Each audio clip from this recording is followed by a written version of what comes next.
I'm coming for all of you.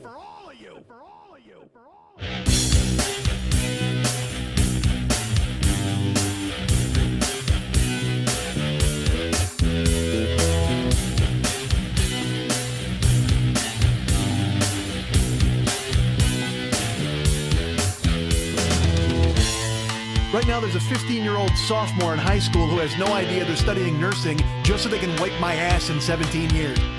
I'm 50 and single. That's a fantastic combination. I'm going to spend my golden years dating a handful of spit and a jug of Astroglide. Hey, what's happening? Mike Schmidt, 40-Year-Old Boy podcast. Today, folks, we do things differently. We do things a little different. How does that work? Well, here's how it works. You're going to talk. And I'm going to listen. How different would that be? Just go ahead. Tell me your stories. Tell me your problems. Go ahead and run down a laundry list of the things that you think I should know about you, and I'll be able to take those to the grave, because I'll keep them silent. I'll keep them quiet. This is like a little confessional booth. Consider me Father Mike. I'm sitting on the other side of the partition. Granted, I'm naked, but still I'm on the other side of the partition listening to your issues and your problems and the things you've done. All of the bad things. And am I stroking off while I'm thinking of those? Yeah, possibly. While you tell me the bad things you've done, am I jerking off and about to fucking leave a pile of goo in the corner of the confessional? Perhaps. Have I offended you already? You Catholics out there? And you Protestants? And you Lutherans? And everybody else out there who confesses? Everybody confesses, right? Who else confesses? Monks? Buddhists? I don't know.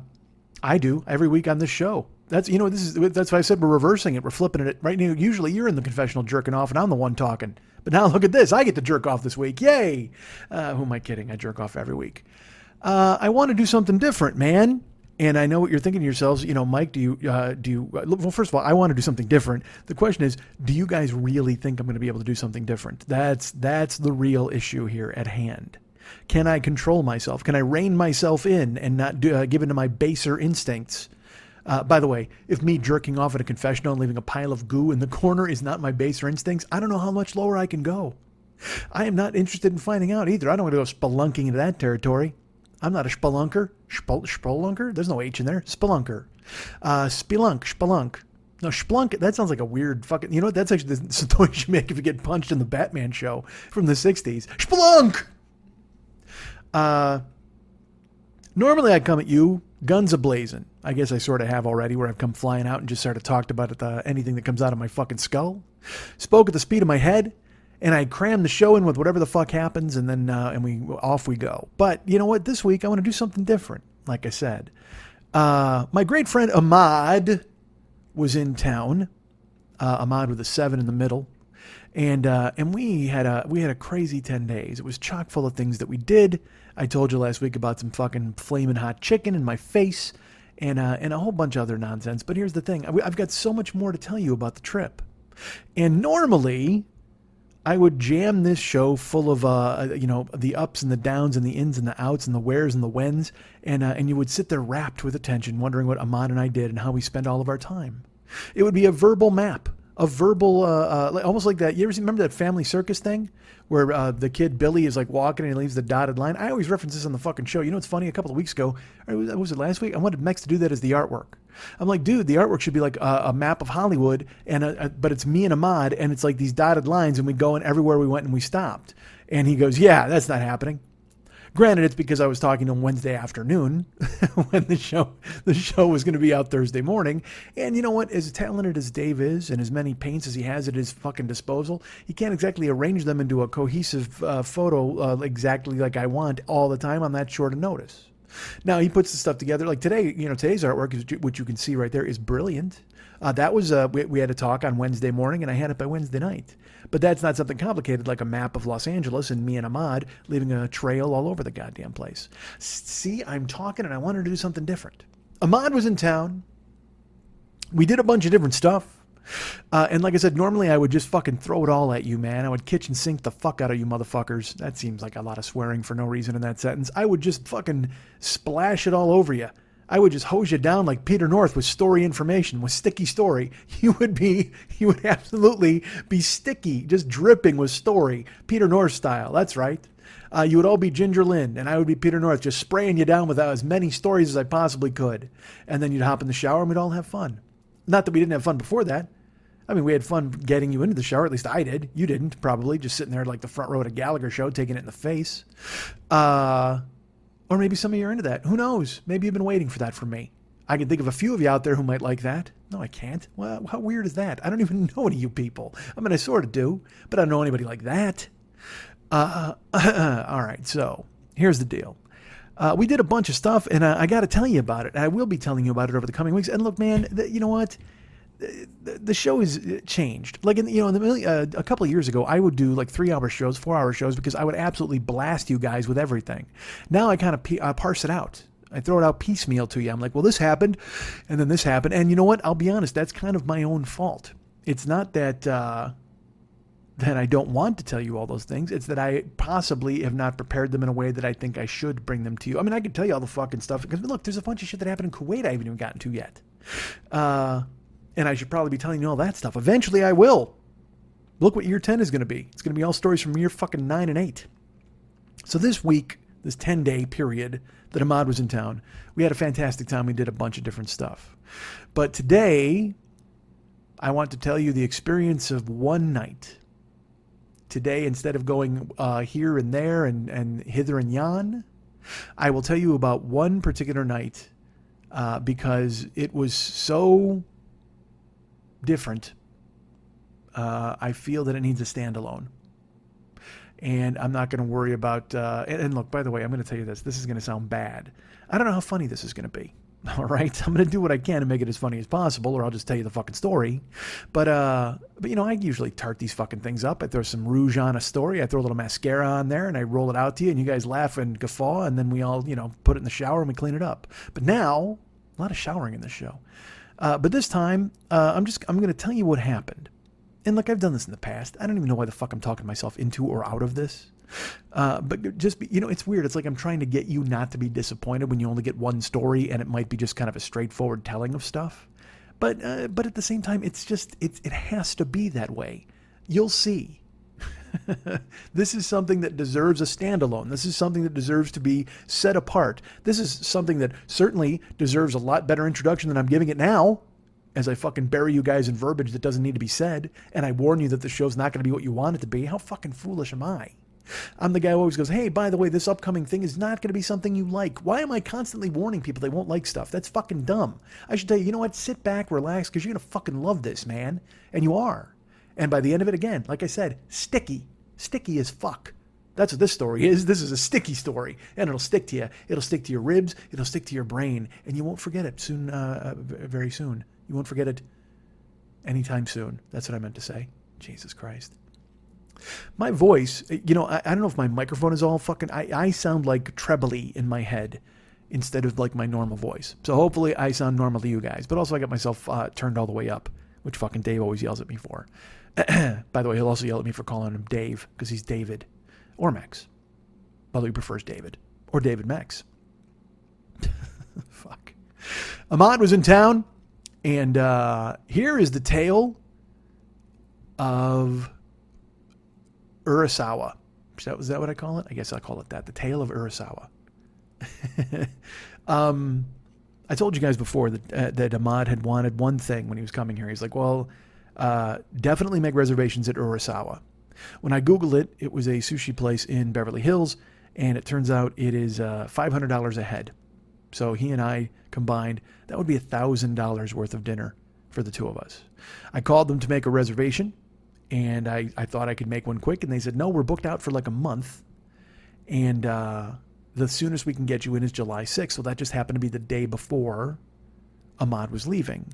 So I booked it. And I got to be honest with you, I booked it without even talking to Ahmad. I booked it and I figured if I had to cancel it, I would. But it was, like I said, it's $500 a head, but it was a $200 deposit just to make a fucking reservation.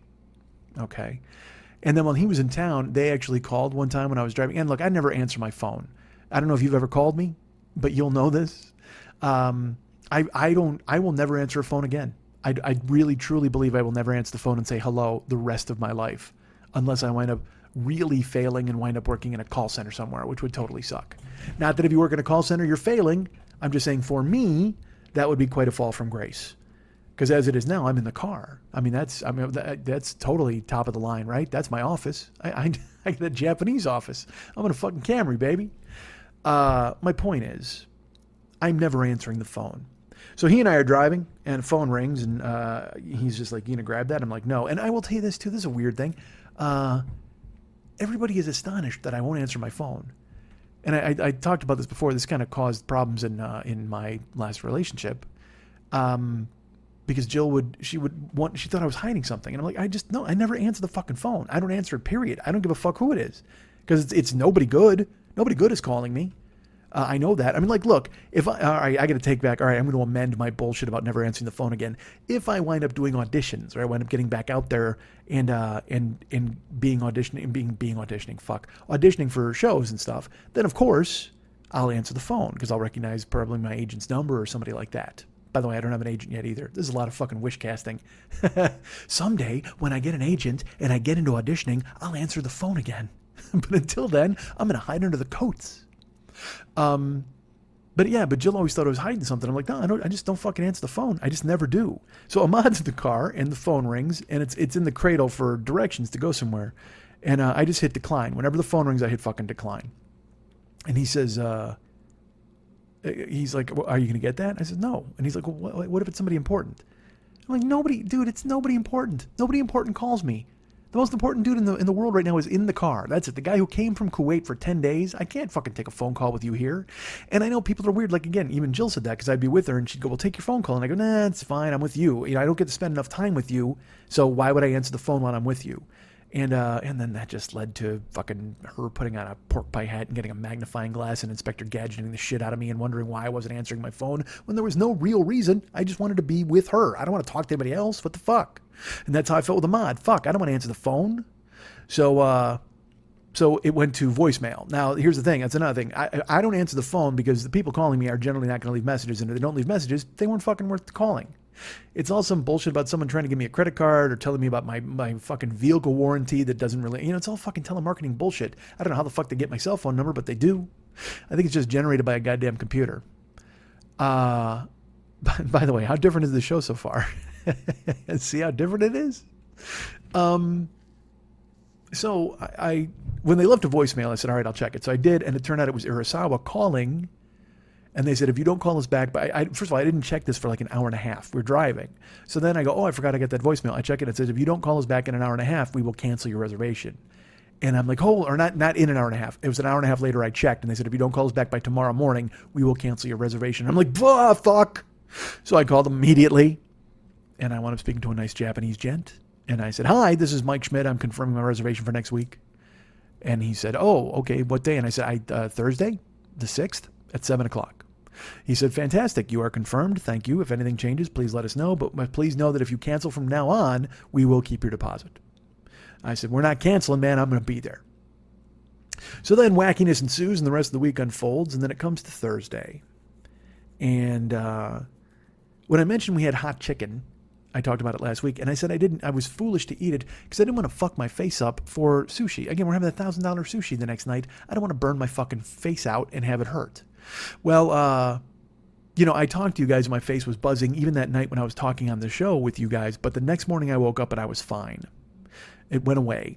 Even my eyes were fine. My entire face, all of the wasps stopped stinging me from within. They'd flown away in the night and I was better.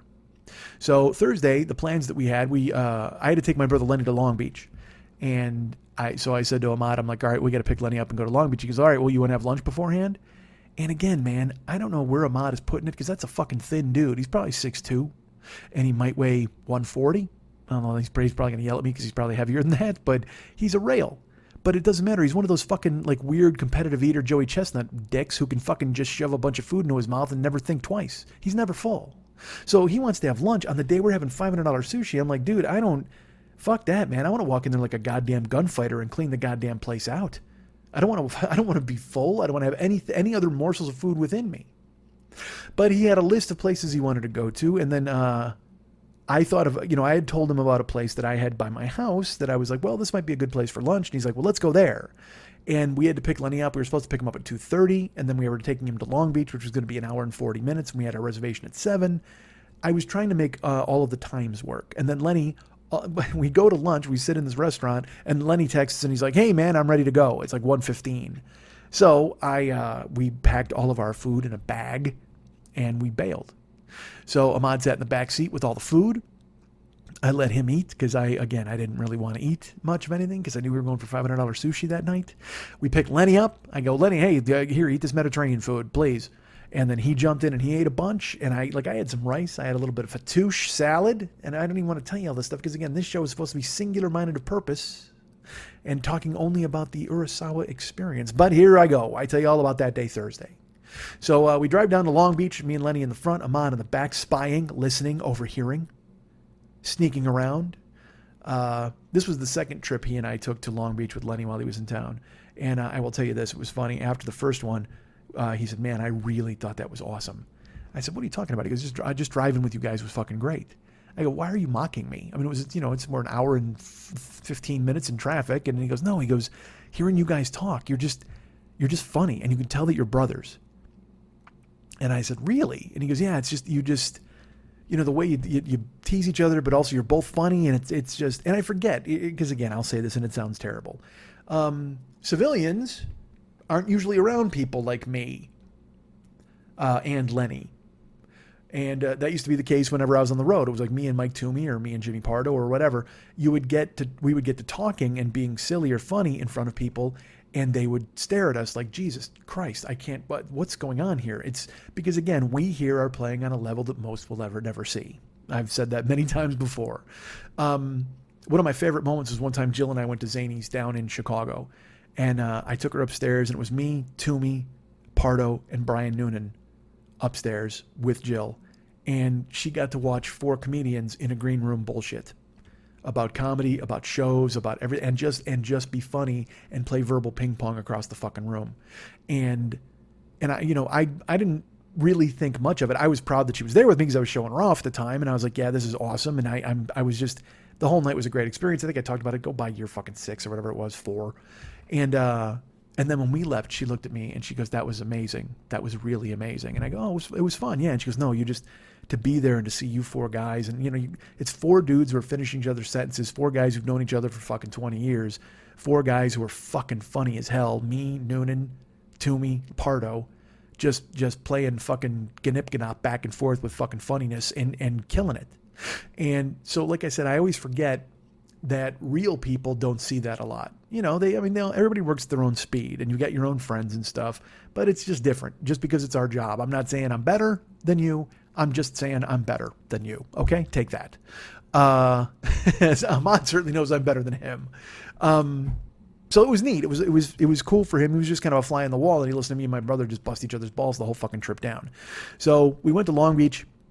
And then we were trying to figure out how to get back to Hollywood in time, but we had plenty of time, so we actually had to go to a Walmart because he had to buy a fucking stepladder. This is bananas. He comes to town, and all of his family is like, dude, you got to buy all this stuff in America. And not like American flags or apple pie.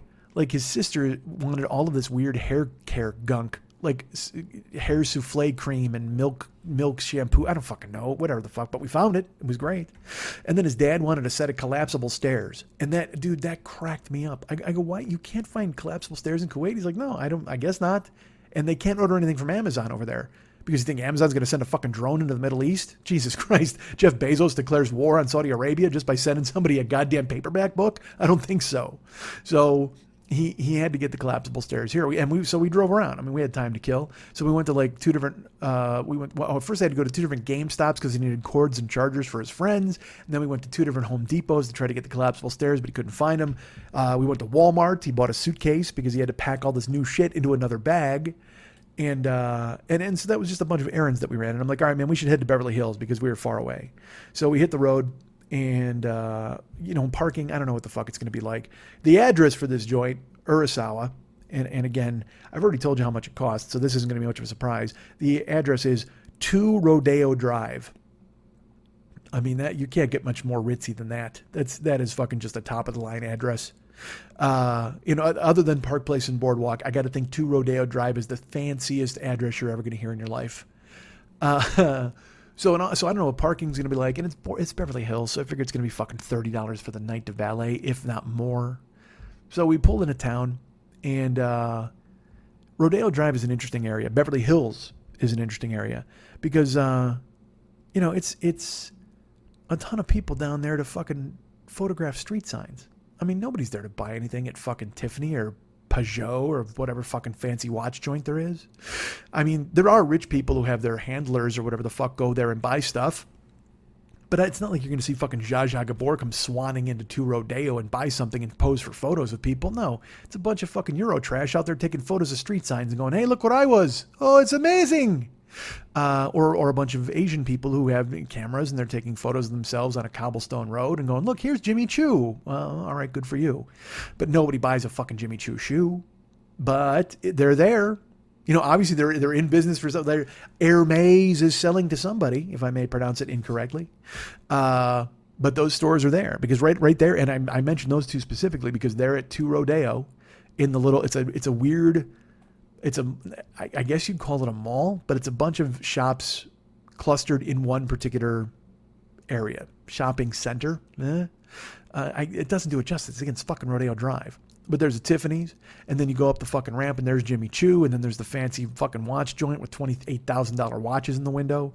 And then they had a weird place that was just selling like fucking knickknacks. I'm like, how the fuck how do you afford the rent here? You got to be a front for the Yakuza. How the fuck are you selling any of this bullshit? But they did.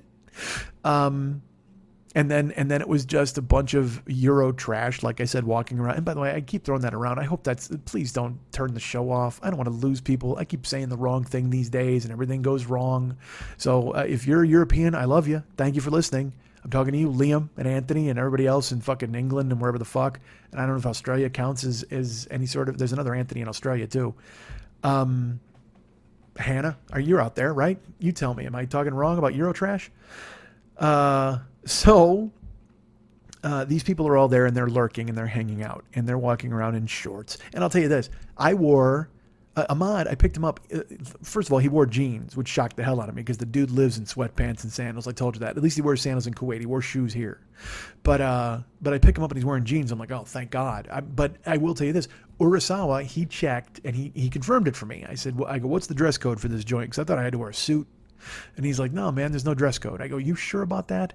And I went to their website and I checked and there was nothing listing it. I didn't ask when I called. I guess I should have. But he's like, no, man. He goes, and with what we're paying, are they going to tell me what I got to wear? And I was like, well, look at Ahmad coming to town and starting to bully the Americans and push them around. Good for you, tough guy. But I got what he meant. You know what I mean? He's like, hey, they don't care.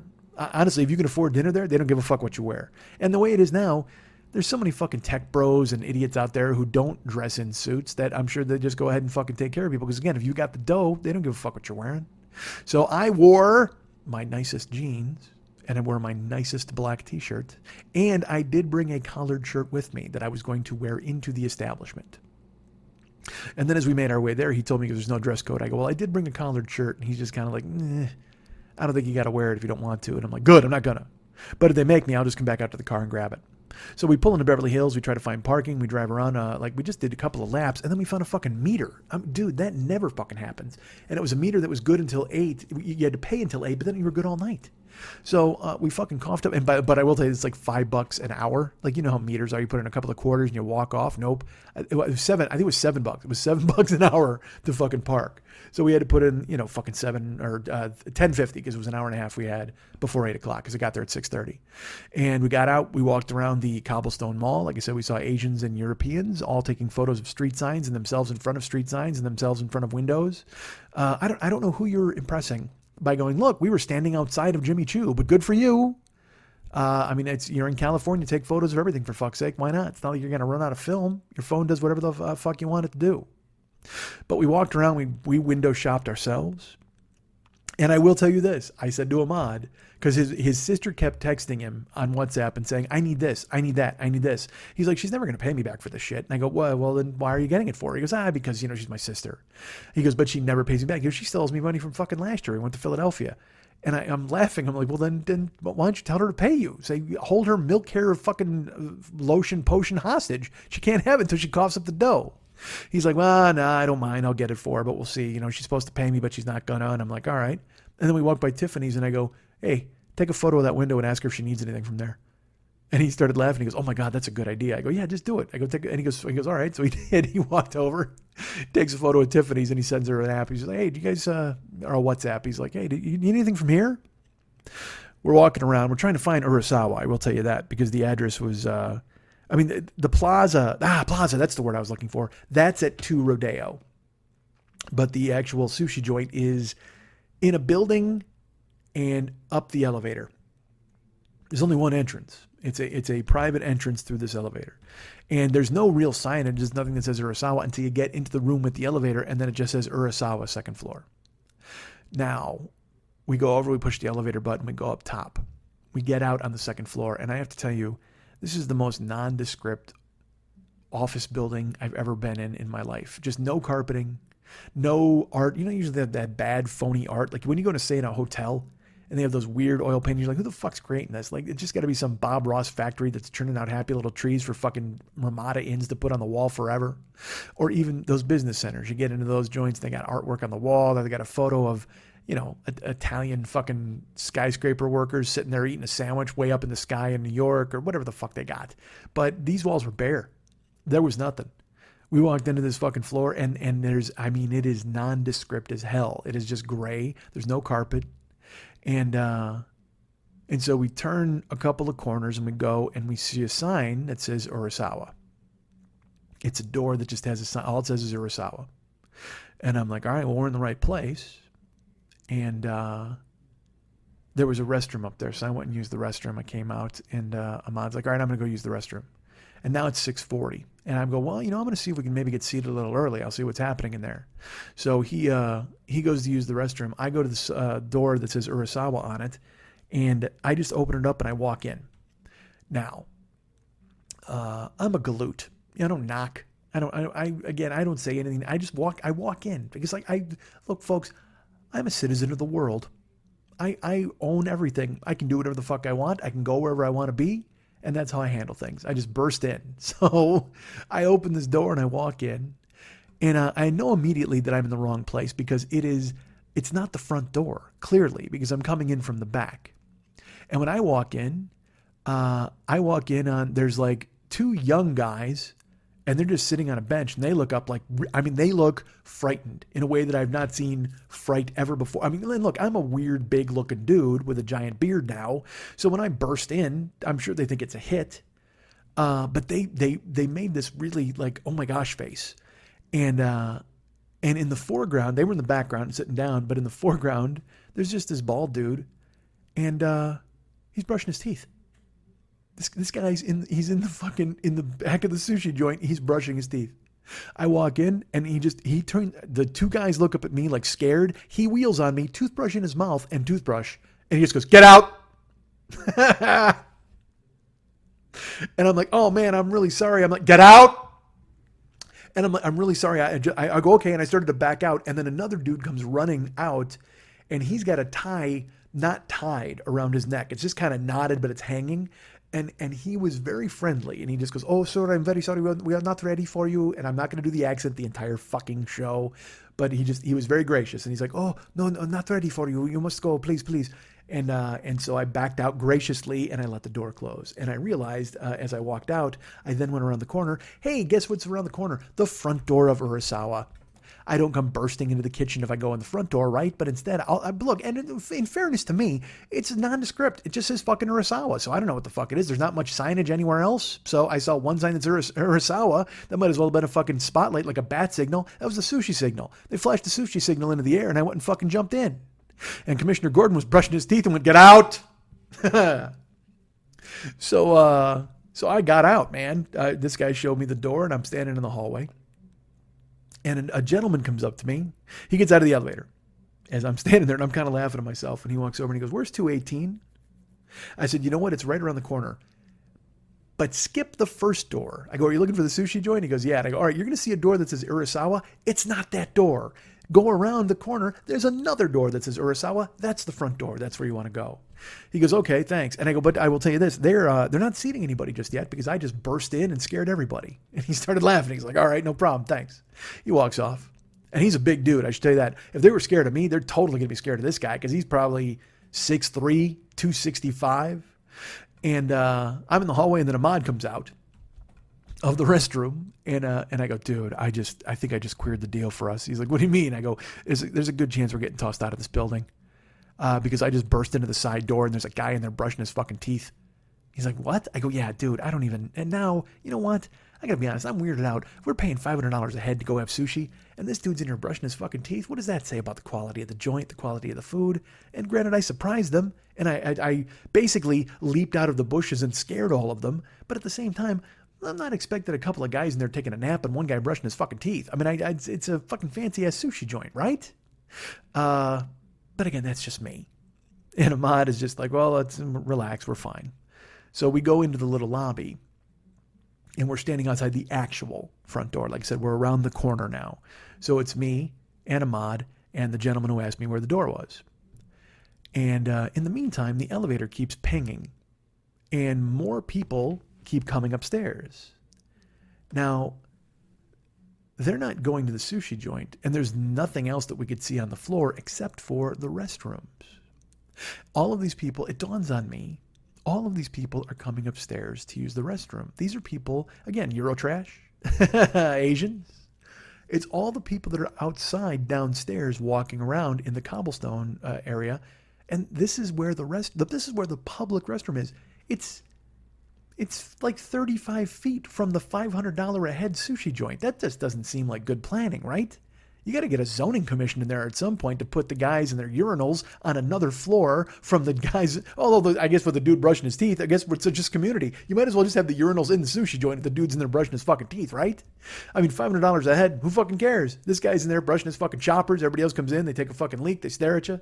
He hands you fucking 2 pieces of fucking sushi and a goddamn urinal cake. That's fine. It's perfect.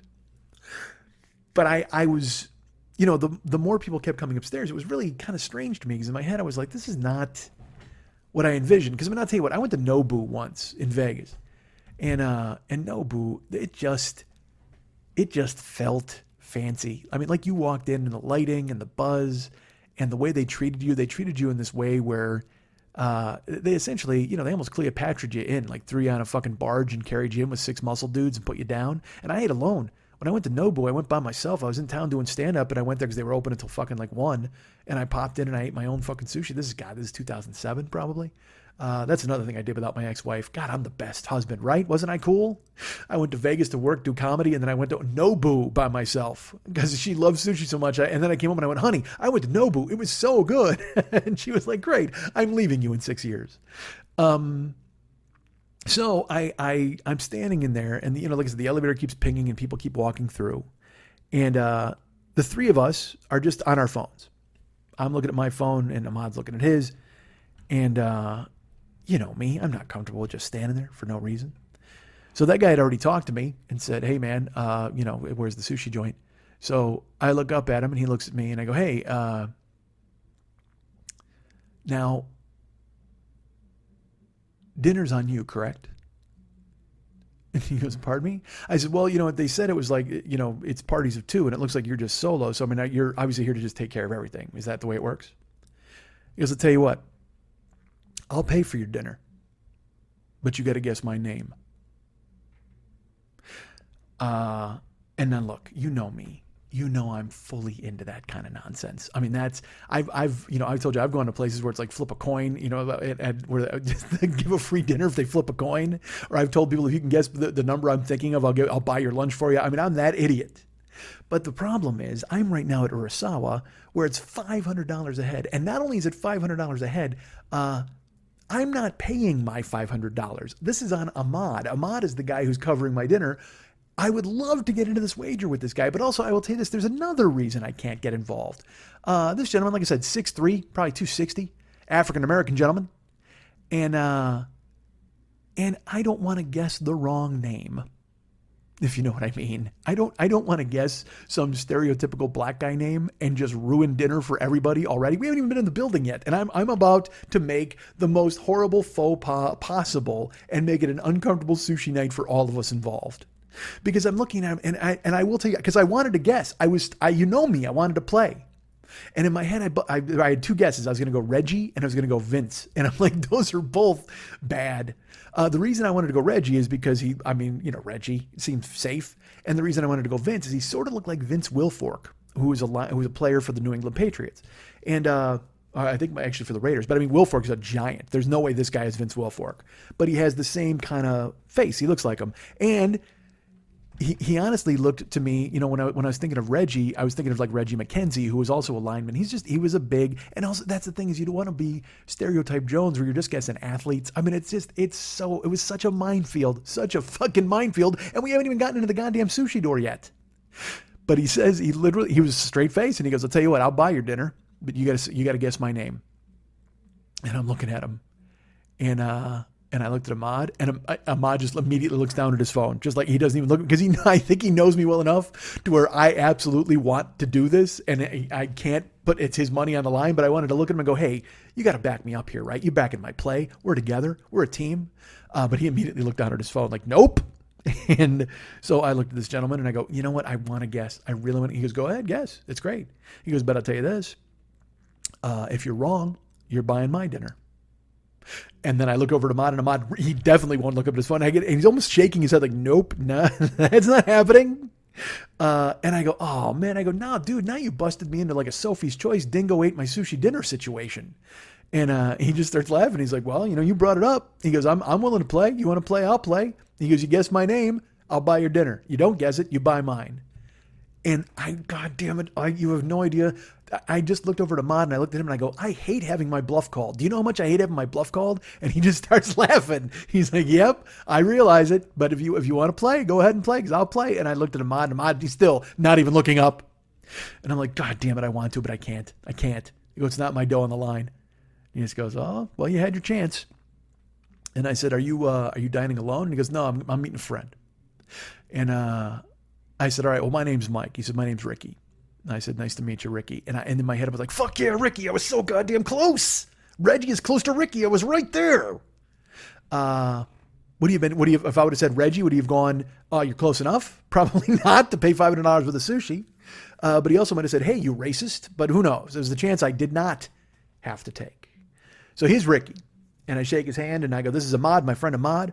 He goes, oh, where are you guys from? And I said, you know what? My friend Ahmad is in from Kuwait. This is his first time in Los Angeles. I was like, whoa, Kuwait, that's amazing. And I asked him, where he's from. And he's like, I think he lives in Arizona now. That's what he said. And so I said, well, who are you dining with? He goes, oh, my friend is coming in and I got to meet him. And I said, who's your friend? He goes, John McClane. Nice. And in my head, of course, I think Die Hard, but I don't want to go hack. So I go, John McClane. I go, that name sounds familiar. And he goes, probably because you're thinking from the movies. I said, maybe. I said, but I didn't want to be that guy. And he goes, well, no, John McClane is coming to town. And he's going to, and as we're making small talk, the door opens for Urasawa. And now I will tell you this, they open their office door, and this is the front door, not the side door I barged in. They open their office door and there are 2 wooden sliding gates and 2 black curtains that hang in front of the door. And the gentleman who I had seen earlier, who was putting his tie on, pokes his head out and he looks at us and he says, he goes, oh, we are ready for you. And so I showed Ricky. I was like, you go in first. Then we walked in, and there were 4 place settings. Now let me describe this room.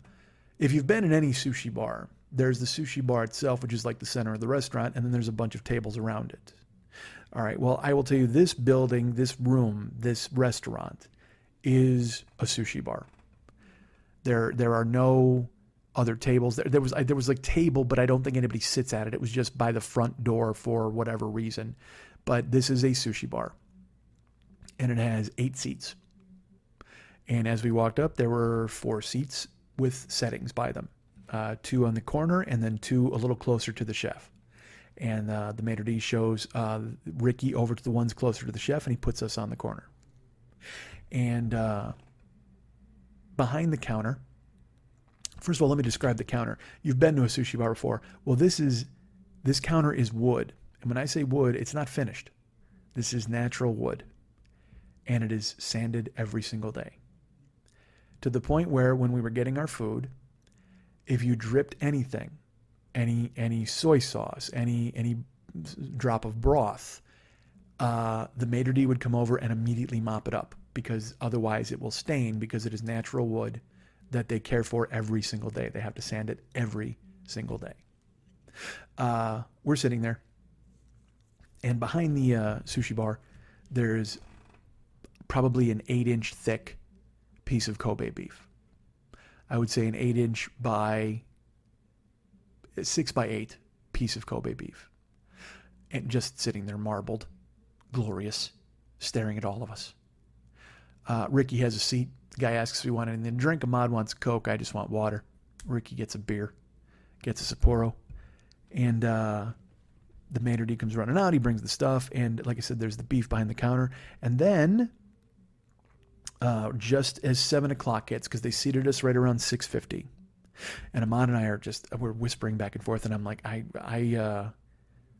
wanted to take a bunch of photos. And I'm like, are you going to take a photo? He goes, fuck, I'm taking a photo of everything. And I said, all right, good. I just want to make sure. And right at 7 o'clock, the chef walks out. He's wearing, traditional Japanese garb. And he is Chef Hiroyuki Urasawa. And this is a man who, the second he walked in, by the way, two thoughts went through my head.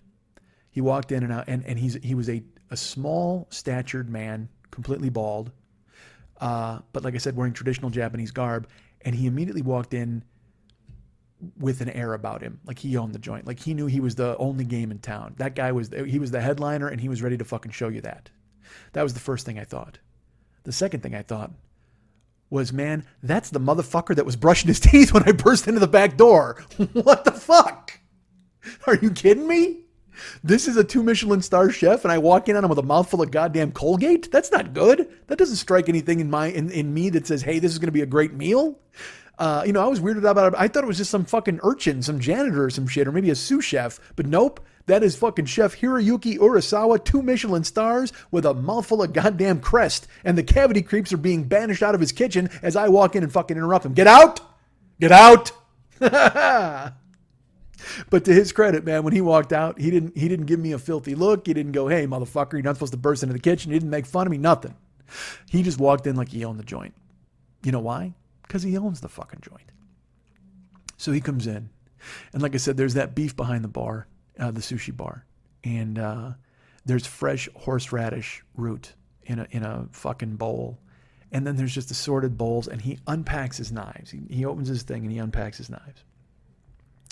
And again, this is a chef. He trained under Masa Takayama, who has right now just a fucking. He has 3 Michelin stars, Masa Takayama, and he's got this amazing restaurant in New York, which is now on mine and Ahmad's list.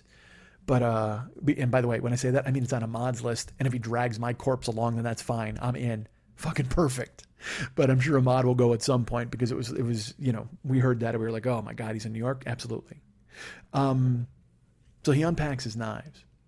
And he pulls out like 8 different knives, but he does most of his work with this. I mean, this monstrous. It had to be 10 inches long. And that's the blade, from the handle to the tip of the blade. From the base of the blade to the tip, it's a 10-inch long blade. And he just pulls all that out.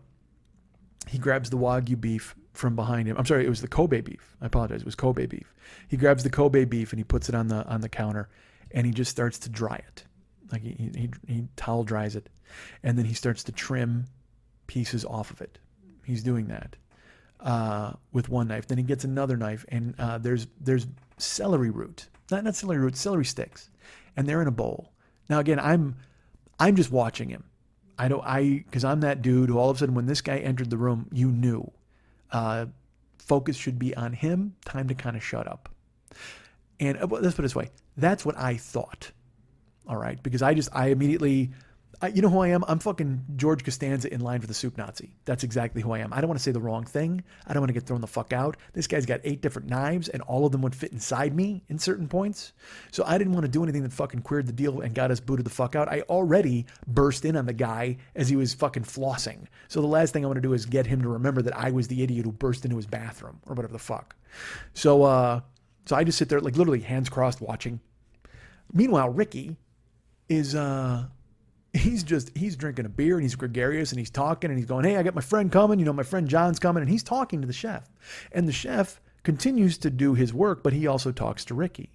And the chef says, well, who is your friend? And he says, well, John McClane. And he said, oh, movie star. And Ricky goes, no, he's bigger than that. He goes, oh yeah? He goes, yeah, he's bigger than that. And he goes, you know who he is. He comes here all the time. And the chef just kind of smiled. So the chef is cutting celery the whole time he's talking. And when I say cutting celery, he's cutting the ends off. And then he's using, again, another blade that had to be 10 inches long.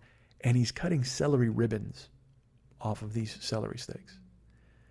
And as the celery ribbons come out, he takes them and then he fillets the celery ribbons. Like in that fillets, he scores them, okay? So they kind of fold up a little bit. And then he throws them in cold water. He just cuts 4 of them, and then he puts them in the cold water. Then he continues to trim the beef. We're sitting there. Ricky's got a beer, and we're talking to Ricky. We're joking back and forth. And then Ricky goes, yeah, he goes, my friend's got to come here because he's taking care of this meal for me. And the chef goes, oh, really? He goes, well, yeah. He goes, I don't. And I said, your friend better get here, Ricky. I said, you're going to wind up washing some tiny dishes all fucking night long.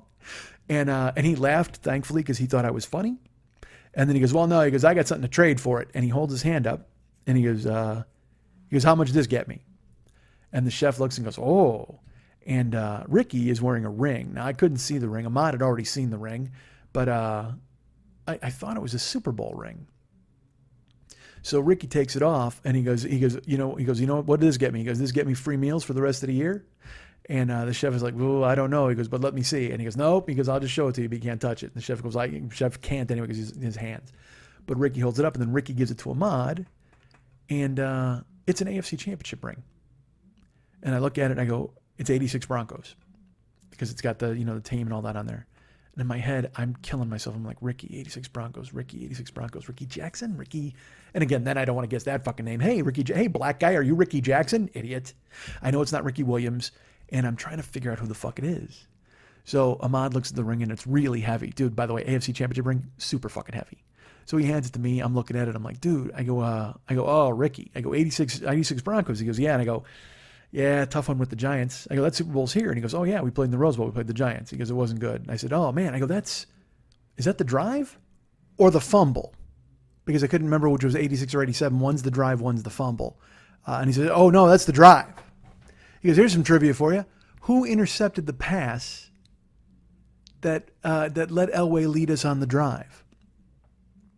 And again, I'm panicked here, folks, because I'm supposed to be the sports guy. He doesn't know that, but I know it in my brain. I'm holding an AFC Championship ring. I know this guy played in the AFC. He played in the Super Bowl, for fuck's sake.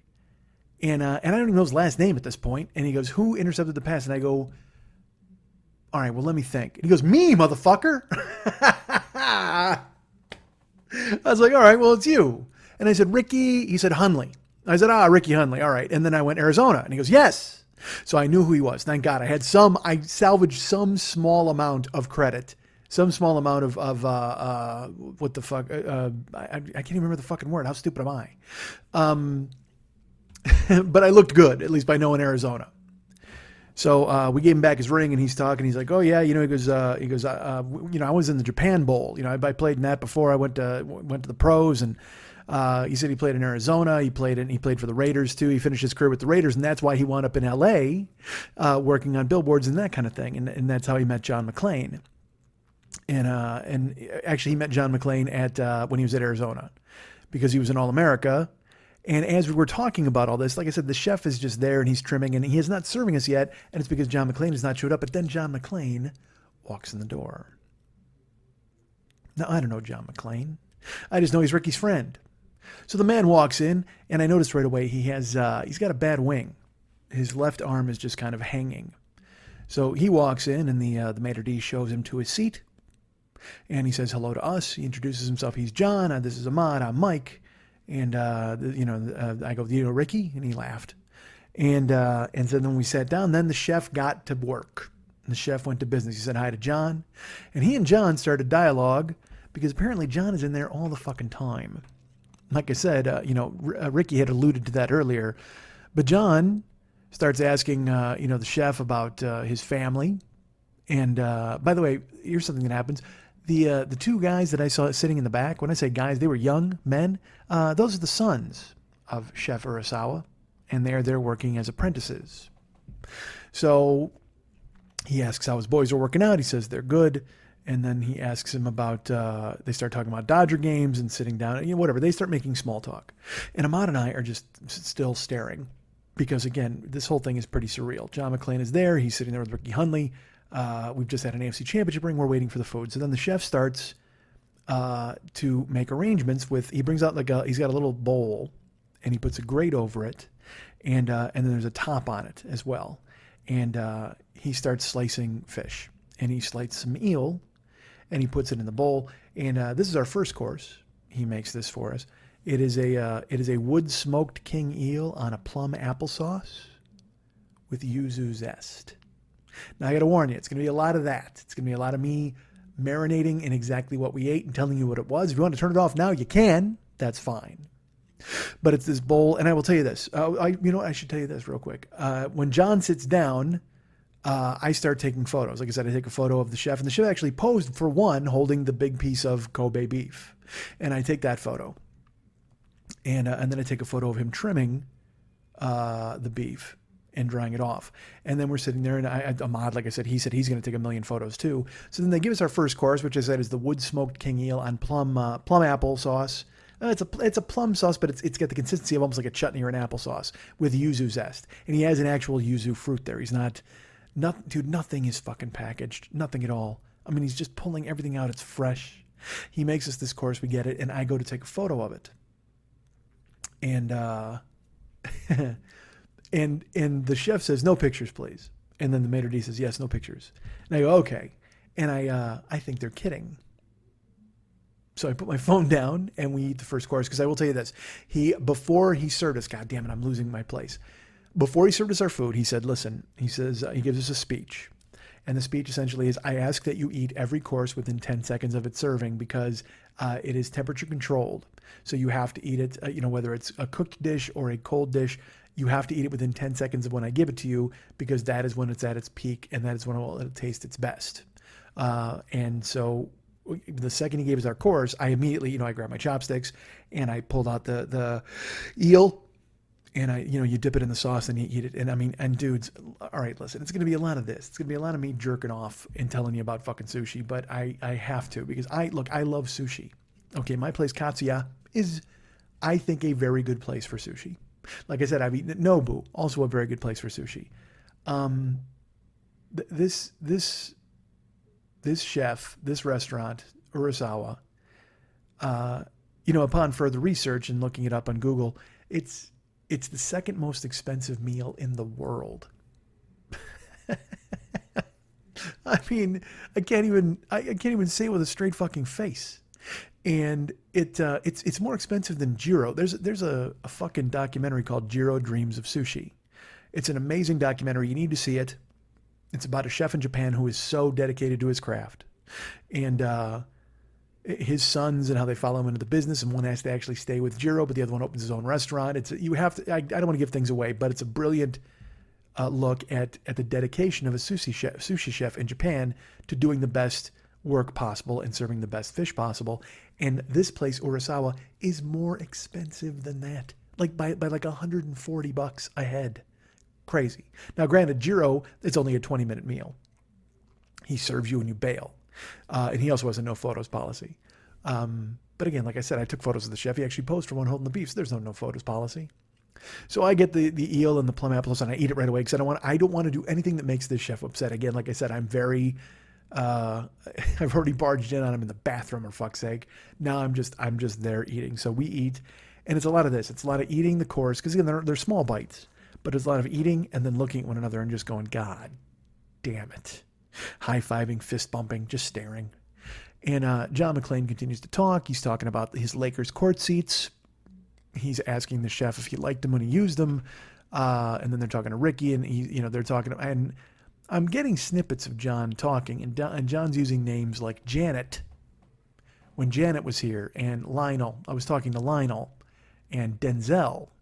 Now, look, Janet and Lionel could be anybody, really. But when you hear those names, you ascribe certain people to them. But when you hear Denzel, that's not just anybody. I don't think he's talking about Denzel Valentine of the Chicago Bulls. I think I know who Denzel would be. And now I'm interested to know who actually John McClane might be, but I don't want to be gauche and Google him right here at the fucking sushi bar. And now the second course comes up. So the second course comes up, and it is it's a bowl, okay, and it's filled with vegetables, like lotus root and yam, salmon wrapped daikon radish, and there's yuzu zest on all of it. Okay, it also has on top. It's a 4-course appetizer. Okay, so in one bowl there's the vegetables with the roe, the lotus root, the yam, and then the salmon wrapped daikon, and there's 4 other bowls. One of them has fish liver with yam in a bowl. One of the bowls has an oyster, but it's kind of almost like a weird consistency, almost like I mean, it's fresh as hell, but it's not, because when you get oysters, they're usually kind of chewy. This is not. This was like slurpified. I mean, it was just, and you had to tip your bowl to scrape it into your mouth. And then in the other bowl, oh, by the way, it's a bowl of straight caviar with gold leaf on top. 24 karat gold leaf. Edible. So you got a plate of vegetables and roe with lettuce, lotus root, yam, salmon wrapped daikon, caviar with gold leaf, oysters, fish liver, and yam. So that's a 4-course vegetable, and we're eating that. And again, I'm trying to eat it so I don't get yelled at. And after we finish that, John, he starts making conversation with us. And I mentioned that Ahmad has flown in from Kuwait for this. He's like, oh, Kuwait, that's amazing. And is it your first time here? And we said, well, it's the first time certainly in the restaurant. But I said, it's his first time in Los Angeles. And John says, all right, well, you know what? We got to get some sake. So he asks Ricky, he goes, you want sake? And Ricky's like, of course I want fucking sake. So Ricky gets another Sapporo. And he tells the chef, he's like, hey, do you have any of that sake? And the chef says, oh, I'm sorry, I don't, we're out of that sake, but I do have very good sake. And John looks at us and he goes, oh, the best sake is here. His mother smuggles it in from Japan. And I go, excuse me? And we look at the chef, we go, your mom smuggles it in? He goes, oh, yes, best, and the maitre d' goes, yes, best sake in Japan, but we are out. His mother is not able to bring it in. And the chef says, no, but I have very good sake.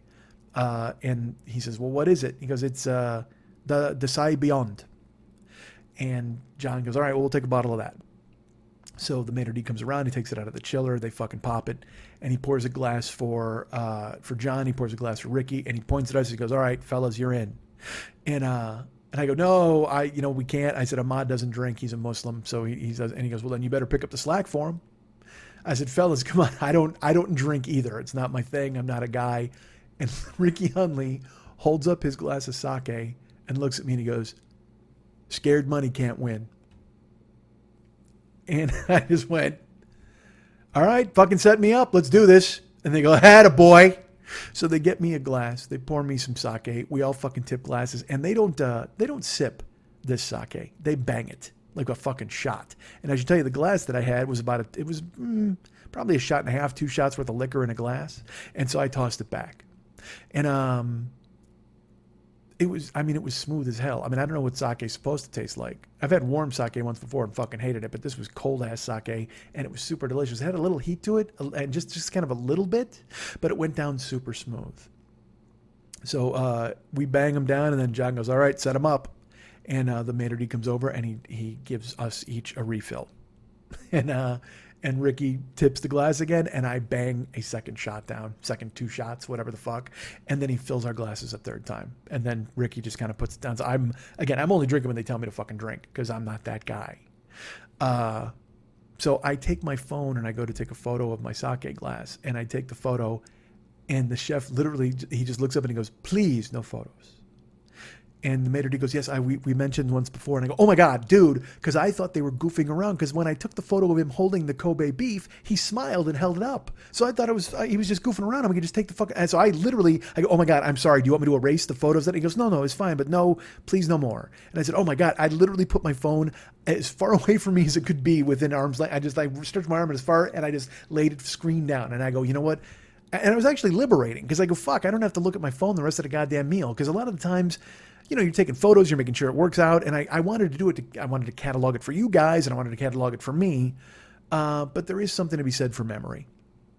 I talk about it at concerts all the time. I don't understand why people are standing there filming a whole fucking concert. Put it down and watch it. You'll remember it. There's no reason to put this on YouTube for anybody else. Just fucking enjoy it. And that was liberating for them to tell me that I could not take photos because I went, you know what, fuck it. Time to enjoy this meal. Just fucking enjoy it. So, I mean, we're just talking, and then the chef puts out the third course, and the apprentices, his sons, bring in these bowls made completely of ice, carved ice bowls, and in them there's mackerel tossed in vegetables with yuzu, and it had pickled cabbage and seaweed paste on a carved ice bowl, and then it also had fresh wasabi grated. And he brings us the bowl, and he goes, okay, what you want to do is you want to put the wasabi on the fish, and they tell you how to eat, and which I love. I mean, that's it. I'm just like, how do I eat this, chef? Because usually when I go to my place, I go, look, I like this, I like that, but tell me how you want me to eat it. He goes, well, with soy or wasabi, I'll listen to them because they're in fucking charge. They run the show. They know what's up. So it was mackerel tossed in vegetables, and like I said, yuzu with pickled cabbage and seaweed paste on a carved ice bowl. Now, before they serve it to us, the chef grabs the bowl of cold water that he had put the celery that he was carving before the meal. He pulls it out. Well, by chilling it, it holds its shape. So you know what it looks like? It looks like a string of razor wire. That's how he cut it. It looks like a string of razor wire, or it looks like Jesus's crown of thorns. Let's go with that. That's what it looked like. It looked like Jesus's crown of thorns made of celery. So he takes that, and that's the final flourish that he puts. It's with the mackerel, the vegetables, the yuzu, and then bing, he puts Jesus's crown of celery thorns right on top of it. Hands us the ice bowl, and it's just, I mean, I can't explain to you how good it was. And again, I want to do a fucking somersault. You want to cheer. Everything we do, I'm looking at Ahmad. He's smiling. And then John starts engaging us and talking to us about, his, what he does. He starts talking about his arm. And he mentions that he had a stroke, and that's why he doesn't have use of his arm. Now, before I get into that, I should tell you this. I drank the sake, and I took the photo of my glass. And I told you I put the phone on, but before I did, I Googled the sake. Desai Beyond is the name of the sake. I Google it. $750 a bottle. Dude. All right, so we're in now for $500 for dinner each, and now a $750 bottle of sake. And they're just, I literally, when I saw that, this was after I'd already done 2 shots of it, and in my head I'm like, I gotta sip the fuck out of this, and I can't spill it. Jesus Christ, I wanted to guard it. I wanted to hire guards to guard my glass so nothing bad happened to it. $750 a bottle of fucking sake. So, John starts telling us about the stroke that he had, and he's telling us he's a workaholic, and when he wound up getting the stroke, he knew that he had a stroke. He's like, I'm in my house, and he was on the 4th floor of his house, so that'll give you a little insight into fucking John. And he says he's on the 4th floor, and he has the stroke, and he knows it, so he figures, well, I better get a shower before I go to the hospital. So he goes to climb into the bathtub, and he says as he steps into the bathtub, he's got the water running, the clot shifts, and he loses control of his body, and he falls down in the bathtub. So now he's laying there, he can't move, and the tub is filling up with water. He's telling us this fucking harrowing story as he's laying face down in the bathtub, and then the water's starting to go over. So he starts kind of sucking it into his mouth and spitting it, trying to fucking keep room so he can breathe. And then finally, he just starts drinking the bath water that's running in because he can't, otherwise he's going to drown. He can't fucking move. So he's just swallowing all the water before it goes over his face. And finally, he wills himself out of the tub. And he crawls across the floor, gets his phone, he calls for help, and then he rolls down 3 flights of stairs. And when he hits the ground at the bottom of the fucking final flight, the phone breaks, shatters. And he has to just kind of wait there and hope that they fucking show up and they take him to the hospital. And the whole reason he's telling us this story is because he starts talking about Denzel and how he's on an island with Denzel. And he's saying, and it's Denzel Washington. That's what he's talking about. And he goes, I'll tell you what, he goes, Denzel, man. And he goes, because he told the chef, he goes, next time I come in, he goes, I'll bring you an 82 Latour, when he was talking about the sake. And he goes, oh, really? He goes, yes. He goes, I have an 82 Latour. And he goes, I got to give it to you before Denzel drinks it. He goes, because Denzel's been drinking me out of house and home. He's, because I came home after the hospital, and he had the stroke, a few years ago. He's wound up having 2 strokes. But he said, when he came home from the hospital, he found, and again, I'm jumping all over the place on this goddamn story, but when he came from the hospital, he went to his wine cellar and he's just started drinking the wine because he used to save it. It was a way to impress girls, is what he said. Women are like, ooh, you got a wine cellar. Ooh, look at and they don't know anything about fancy wine, but he's got a ton of it, so that's what they think is fancy. But he said he gets back and fucking Denzel was in his house while he was in the hospital, and he gets back and he told Denzel, don't touch any. He goes, any of the wine on the left side you can drink, any of the wine on the right side you can't drink. He comes back to his house. He says 10 bottles are gone from the right side. He's drinking, and he said he drank all the good stuff. He knew what it was. He goes, so now, you know what? After these strokes, I realized you just can't take it with you. You got to drink it. So he goes, so now I drink it. So he goes, Chef, I'll bring you an 82 Latour. It's an amazing bottle of wine. I'll bring it in. And he's talking about, like I said, surviving the stroke. And he says he wakes up in the hospital. And the first person he sees is Denzel. And Denzel's looking down at him. And he says to him, John says to Denzel, how do I look? He says, Denzel makes a face and just kind of goes, you look good, brother. And John goes, I'll tell you what, you're supposed to be the best actor in the world, and that was the worst fucking performance I've ever seen in my life. Get me a mirror. And we're just fucking dying. He's telling us that story. Ricky Hundley tells us a story about going to the Japan Bowl when he was in college. And he's like, yeah, he goes, that's where I really started to learn to love sushi. He goes, I was at the Japan Bowl, and we were traveling. We had one interpreter, and we had one really gorgeous Japanese woman who was with us to kind of a tour guide. He goes, well, whenever the interpreter would leave, she didn't speak any English. He goes, so every guy on the team was trying to get with this girl, was trying to fucking rail her. And, she didn't know what we were saying, and we didn't know what she was saying, but I think she knew what we wanted. And I'm like, yeah, you think so? You're surrounded by an entire goddamn football team? But it was that kind of night. It's just fucking stories. And then they bring us, the fourth course is a charcoal seared Kobe beef cube, and it's got wasabi, spring onion, and then get this fucking homemade salt on the plate that he made by boiling seaweed for 4 hours. Fucking charcoal. We saw him. He sears the Kobe beef. And again, this is all paced out, man. It's not like coming wave after wave after wave. And again, this is like a 20. Well, we counted it as 22 courses, but if you count that vegetable plate in the beginning, it's actually like a 26 course meal. And I know you're thinking, am I going to run down every course? Well, don't you want to know what the fucking courses were? Of course you do. I'm drinking a $750 bottle of sake. Why wouldn't you want me to recount for you everything that I fucking ate? So we have charcoal seared Kobe beef cube with wasabi, spring onion, homemade salt. And the homemade salt, he said he boiled seaweed for 4 hours. And oh my God, dude, it was ridiculous. And then he brings out chawanmushi. Now, if you don't know what that is, it's like a Japanese custard dish. And it's got mushrooms, custard, and it's got a ton of uni in it. It's not a big texture dish. And then on top, of course, it's got gold leaf, 24 karat gold leaf. So we eat our chawanmushi, and this is actually funny because there's also crab and shrimp in it. So they pass it out. Now this is the fucking fifth course. And he hands it to Ricky, and Ricky goes, what's this? He goes, chawanmushi. He said, what's in it? And the maitre d' said, oh, there's crab and lobster and shrimp. And he goes, oh, I'm allergic to shellfish. What the fuck? Wait, the chef, I should tell you, he asked us when he was giving us the idea of how to eat our courses. He goes, is anybody allergic to anything? Is there anything you don't like? And none of us said anything. Ricky didn't say a fucking word. But then he's allergic to shellfish 5 courses in. It's a good thing he didn't hit him in the first 4 with something, because I'd be doing fucking mouth to mouth on Ricky Hundley, trying to put a fucking, literally putting an AFC championship ring in his mouth so he doesn't bite his fucking tongue. Who knows? But so he couldn't eat that. So they'd already prepared the chawanmushi. It's not like a fucking restaurant where they just throw a hamburger in the garbage.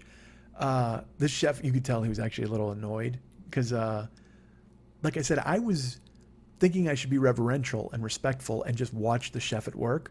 Dude, Ricky, he's asking the chef about Japan. He's asking about his kids. He's asking if he likes the Lakers. Ricky Hundley, just the most gregarious, fun, cool dude. And then when John showed up, the two of them were cracking us up. And so then I was making them laugh. They're making me laugh.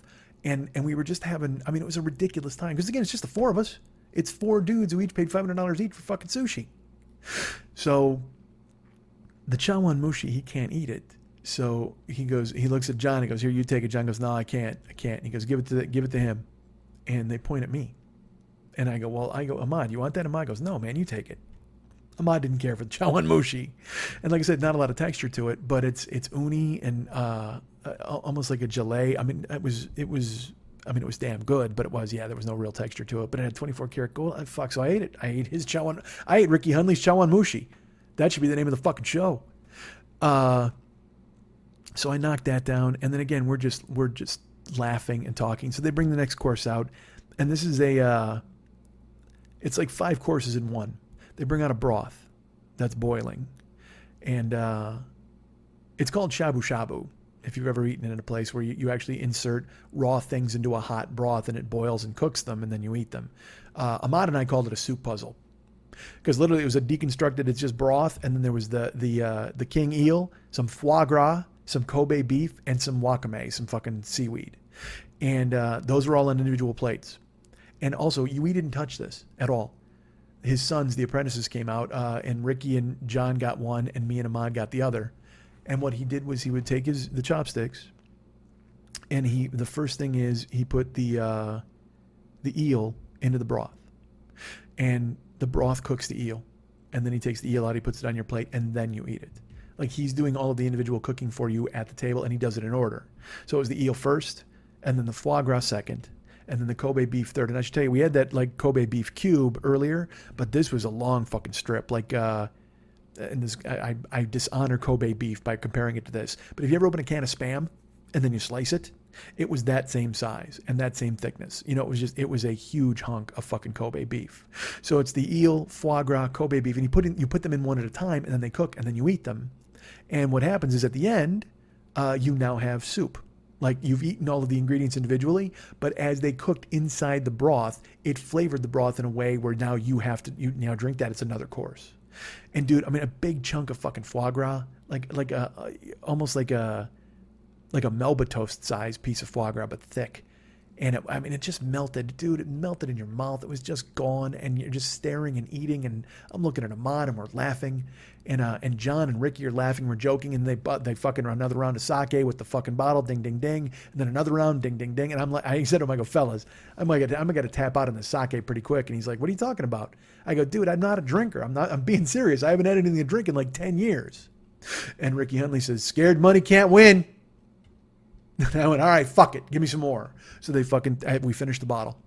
We finished the fucking $750 bottle of Desai Beyond sake. So now that's just the appetizers, dude. Basically, we've had 15 courses, if you want to call it that. If you want to count that other vegetable one, we'll say 10 courses.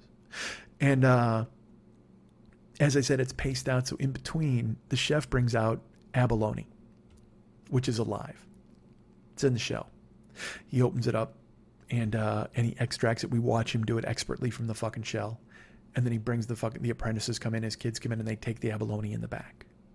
And then it's time to cut fish. Now it's time for sushi. First course was toro. He slices some toro for the 4 of us. It was ridiculously good.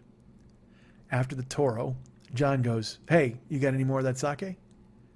And chef goes, yes. And he goes, all right, we need another bottle. And he looks at me and he goes, you in? I said, come on. I said, you're killing me here. And he goes, no, are you in? He goes, because we're getting it. So, you know, and literally Ricky Huntley goes, scared money can't win. I said, fuck it, I'm in. If we're in, I'm in. And I look at him on and I go, are we okay with this? And he goes, yeah, don't worry about it. I go, you sure? And he's like, yeah, it's fine. Because, I don't, fuck, who knows what the fuck's going to happen? We now are on our second $750 bottle of sake. They open it up and they top us off, clink the glasses, bang it down. And after the first round, John goes, I'm out. I said, what do you mean? And he goes, I'm out. I go, you're telling me I got to drink this, but you're out? I go, I'm sitting here fucking lightheaded, and you're fucking telling me you're out? He goes, I'm out. He goes, I'll leave it to you fellas. I go, man, you're a bathwater drinking motherfucker, and you're telling me you can't drink any more sake? Yes! And dude, it was like, again, I'm just going to say this.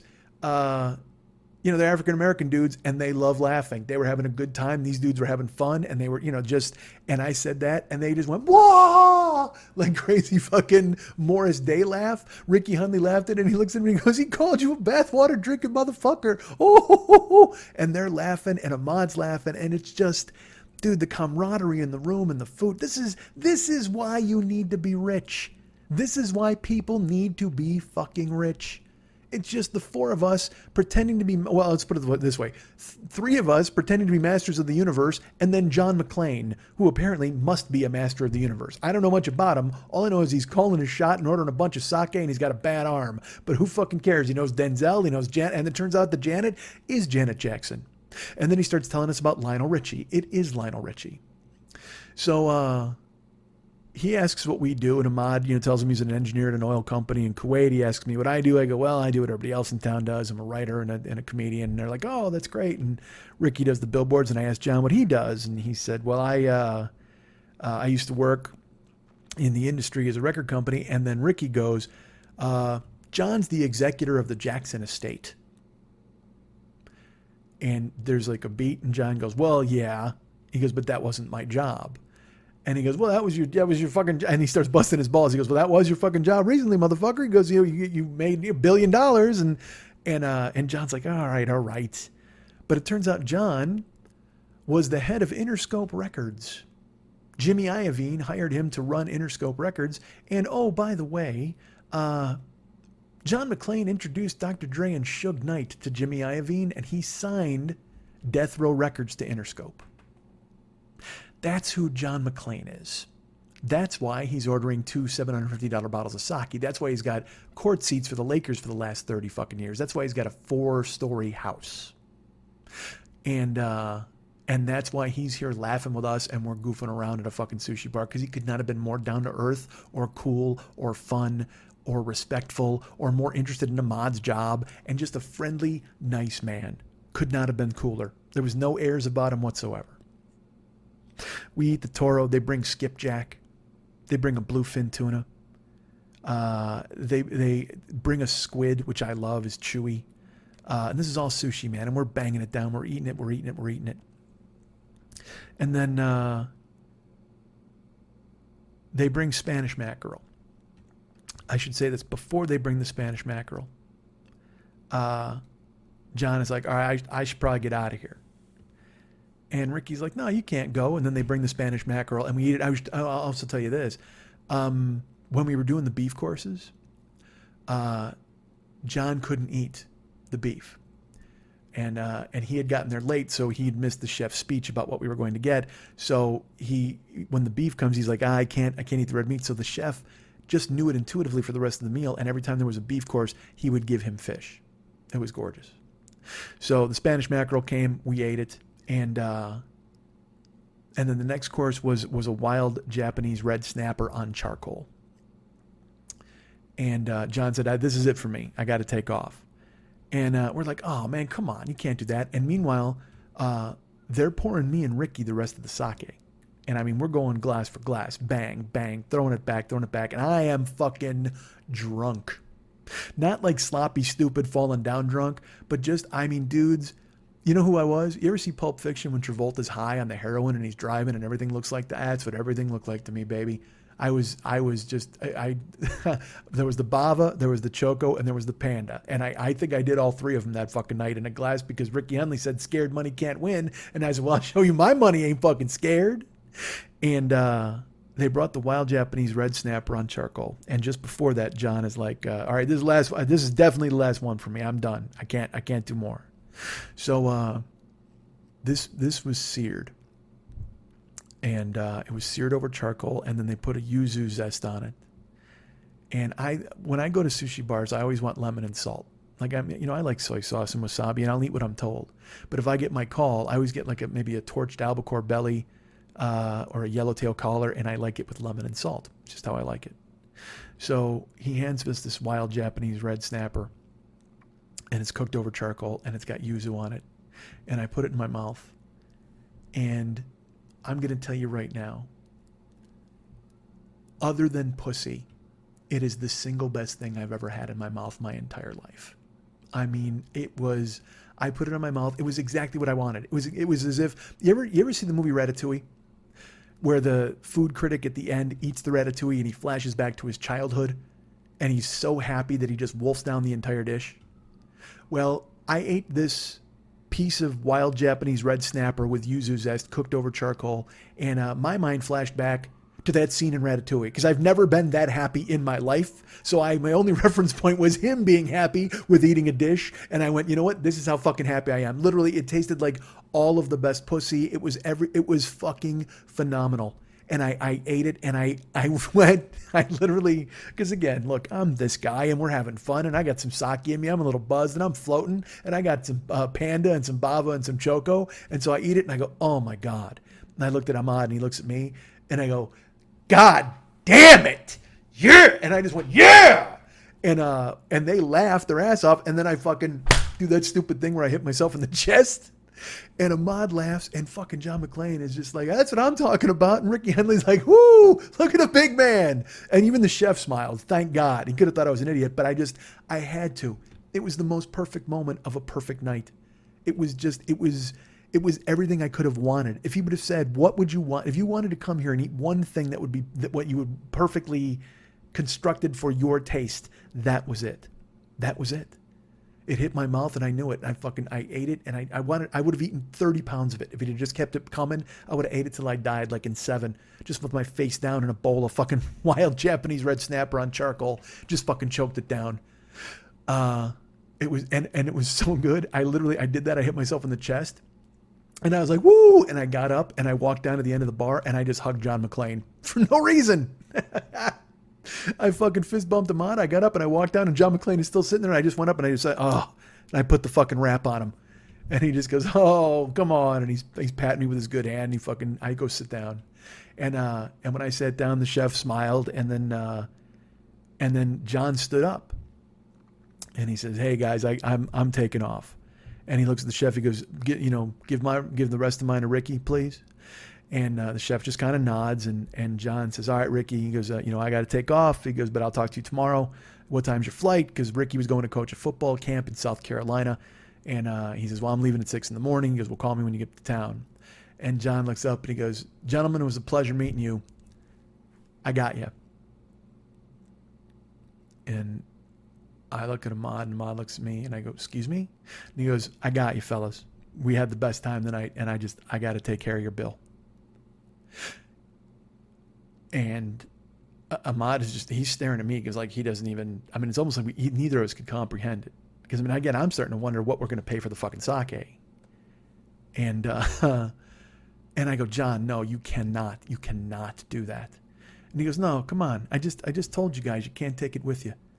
He goes, I can't take it with me. I realized that it's just, I just got it, and it's my treat. He goes, but you know what? When I come to Kuwait, you got to take care of me. And Ahmad goes, absolutely. Tell me when. I will absolutely take care of you. And John goes, yeah, I got to do it. I'll take care of it. And he goes, get the bill out for me. And he signs the bill, and it's $500 each, okay, plus 2 bottles of $750 sake, and then he tips $1,500 on top of it. And I only know that because he said to the chef, he goes, all right, he goes, I'm going to put 15 on there for you and your guys. And he's like, well, thank you, very generous. And he's like, no, he goes, unbelievable every time. He goes, and I want to come back next week. What's open? And the best part of it, again, like I told you, I had to wait a fucking month for a reservation. They had to look it up. I had to call, I had to deposit, all this nonsense. He looks at John and he says, the maitre d'. By the way, the maitre d' was named Yutaka. And in the beginning of the night, he was Yutaka. And then the more sake I had, he became Yakatuka. And then he became Yukataka. He was Yukataka, Yakatuka, Yutaka. And I kept saying, what's your name? I'm so sorry. And he'd go, Yutaka. I'd go, all right, great. And then 9 seconds later, Yukataka, how you doing over there? I would just fucking chili dip the shit out of his name 100 times. And I wasn't sloppy drunk. I was just fun. I was having fun. And we all had fun. And then John paid our fucking bill, and it was ridiculous. So he came to say goodbye to us again. I shook hands. I got up and I hugged him again. And I just said, thank you. You did not have to do this. And he goes, you can't take it with you. I'm happy to take care of you guys. We had a great time. And he leaves. And Ricky looks at us and he goes, I told you, right? I told you. He goes, better than the movie John McClane, right? And we just went, yeah, absolutely. And then they topped off our sake. We drank because we still had more to drink. And me and Ricky drank some more sake. And the next course was a boiled fresh sea eel. And that came out, and that was the end of the sushi courses. And then it was time for dessert. And first dessert was tamago, which is an egg sushi, and it was like the best omelet you ever eaten in your life, but it was cold and it was sweet and it was so delicious. And it just, I don't know what it was with the sake, but it worked. And we killed the second bottle of sake. And like I said, I was floating, man. It was crazy. And then he brought out a dessert. It was apricot and peach, fresh apricot and fresh peach, in a almost like a thin pudding, and with goji berry on top. And then the last dessert of the night was, and this was ridiculous. I mean, they brought it out, and I looked at it. I was, again, I would have loved to have taken photos for you guys, but just know it was all unbelievable. And he brings out homemade black sesame ice cream covered in black truffles. Like, you can't even see the fucking ice cream because it's covered with a fan all the way around of thick black truffles, and then topped with 24 karat gold, and served with a handmade matcha green tea that they fucking bang themselves. They grind it, and I mean, and I'm not even a tea guy, but I mean, and you know what's funny?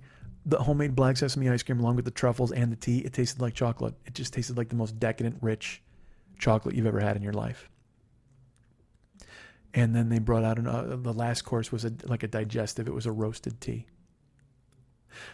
And while that was going on, I should tell you, Ricky's he's a little lit, and he starts telling us about his mom, and he keeps calling her Mrs. Hunley. Mrs. Hunley, she didn't play no games. And he starts telling us stories about his mom. Basically, he's got 4 different stories of his mom beating the shit out of somebody in the neighborhood. Beating the shit out of his brother, beating the shit out of a neighbor. And what was funny to me is every story was like, she always said, don't call me out my name. So then she's fighting with a neighbor, and the neighbor goes, fuck you, bitch.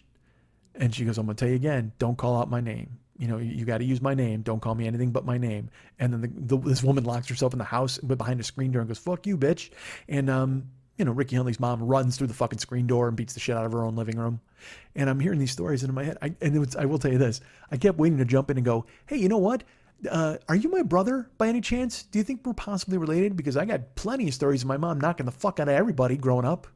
But I could not get a word in edgewise, because at that point, Ricky is just running downhill. And I think because he's so used to telling those stories to people who go, oh my God, that's crazy. He's not used to having a guy across from him who goes, really? My mom was also a tooth chipper. Would you like to hear my stories of her craziness?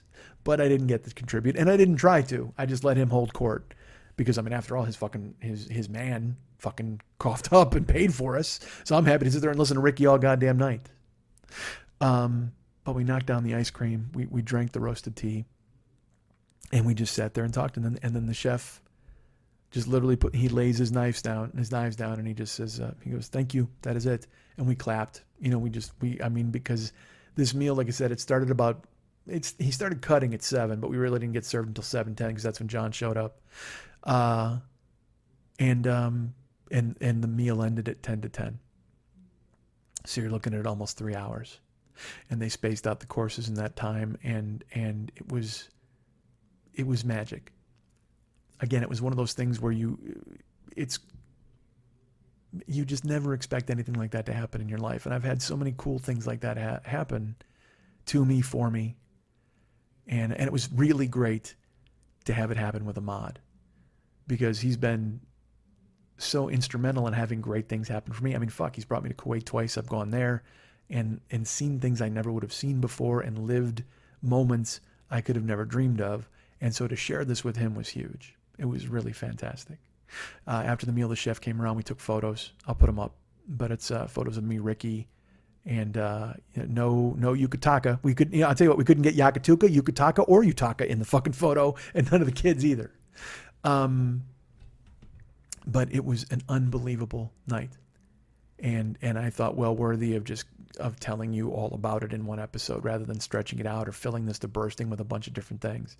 But it was absolute straight up magic to sit there with a hero of the AFC Championship game, and the former head of Interscope Records, who's the executor of the Jackson estate, and then he buys us dinner, and we have this magical, unbelievable 26-course dinner with a 2-star Michelin chef who's world famous, and who's clientele like Tom Cruise, and I was reading about his Masa Takayama.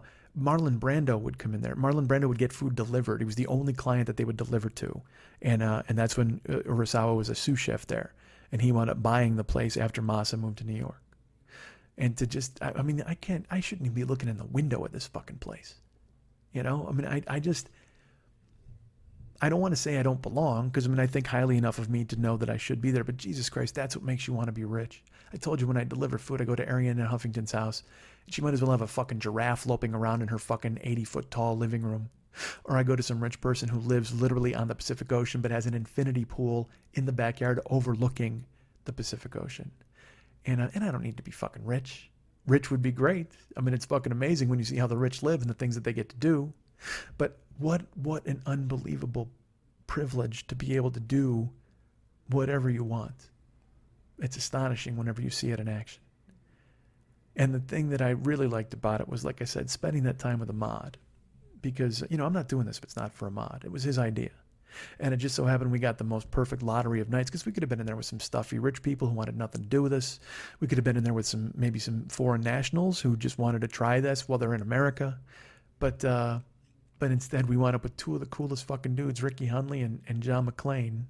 And they like us, and we love them, and we're laughing and we're joking, and it could not have been better. It was one of the greatest nights of my life. And we walked outside, and Ahmad, you couldn't pry the smile out. And we still had to go see Spider-Man. I'm still half drunk. And by the end of the meal, I was more sober, but I was still a little lightheaded. But don't yell at me. I still drove to the theater. Ahmad asked if he should drive, and I told him, I go, seriously, I'm fine, because I was. I was a little floaty. I truly became Travolta from Pulp Fiction, because I just fucking like nodding forward and driving in the fucking, and just driving through Los Angeles while it all looked a tiny bit blurry. But I wouldn't trade it. I wouldn't trade any moment of that night. None of the entire experience was ridiculous. It was one of the best nights of my life. And I looked at Ahmad as we walked out. I said, "You happy?" And he goes, "Oh my God, that was unbelievable." That was my favorite part, because as excited as I was, as palpable as the excitement was for me, to see him like a child just going, and then that guy, and we met him, and the food was ridiculous, because that was the thing. The food almost became secondary to hanging out with Ricky and John and finding out who they were, and then the sake, and it just was remarkable. It was fucking remarkable. And I can only wish for all of you to have remarkable nights like this. It doesn't have to be rich with fucking sushi or whatever, but just nights that you consider magic. Nights that you think to yourself, you know what? I never would have expected this could happen, and now it's happening to me, and I will never forget it. I will never forget it. Because I know I'm never going to forget this. Ahmad either. He said that to me. He goes, this is one of the greatest nights of my life. I can't wait to tell everybody. I'm so excited. He was bursting. And one of the things I really thought was interesting was the similarities between John and Ricky and me and Ahmad. Because, again, I'm not in that joint if it's not for Ahmad. I got no, it's not that I got no business in there, but I certainly don't have the means, at least not yet, to go in there and actually experience something like that. The only reason I'm able to do it is because a guy like Ahmad has become my friend, and he thinks enough of me to bring him along on these adventures, which makes me very happy. And I have to think there's a little bit of that in Ricky and John's relationship. I mean, Ricky certainly, he was a famous football player, but he's not a Hall of Famer. And now he's living in Los Angeles, selling billboards. He's got 2 daughters that are very terrific athletes. He told us all about them. But is Ricky in that room? If not for John McClane, maybe not. But I saw similarities in the fact that, Ricky is a guy who was singularly talented at something, and used it to his advantage to have, even though a brief, certainly a successful career in the National Football League. And then he moved on to his second life of raising a family and doing billboards. And I'm singularly talented at one thing. I can talk. And I've been able to parlay that into unbelievable adventures. Going to Kuwait, going to New York with Seth and Brandy, and then this dinner. And it made me laugh. And I thought to myself, and I smiled, I said, it's great that Ricky has an Ahmad in John. Because I really like having an Ahmad. as my friend and in my life. Not just because we do cool things, but just because, you know what, he's brought me back to earth a little bit. I mean, I'm 50, he's 28, I think, 27 maybe.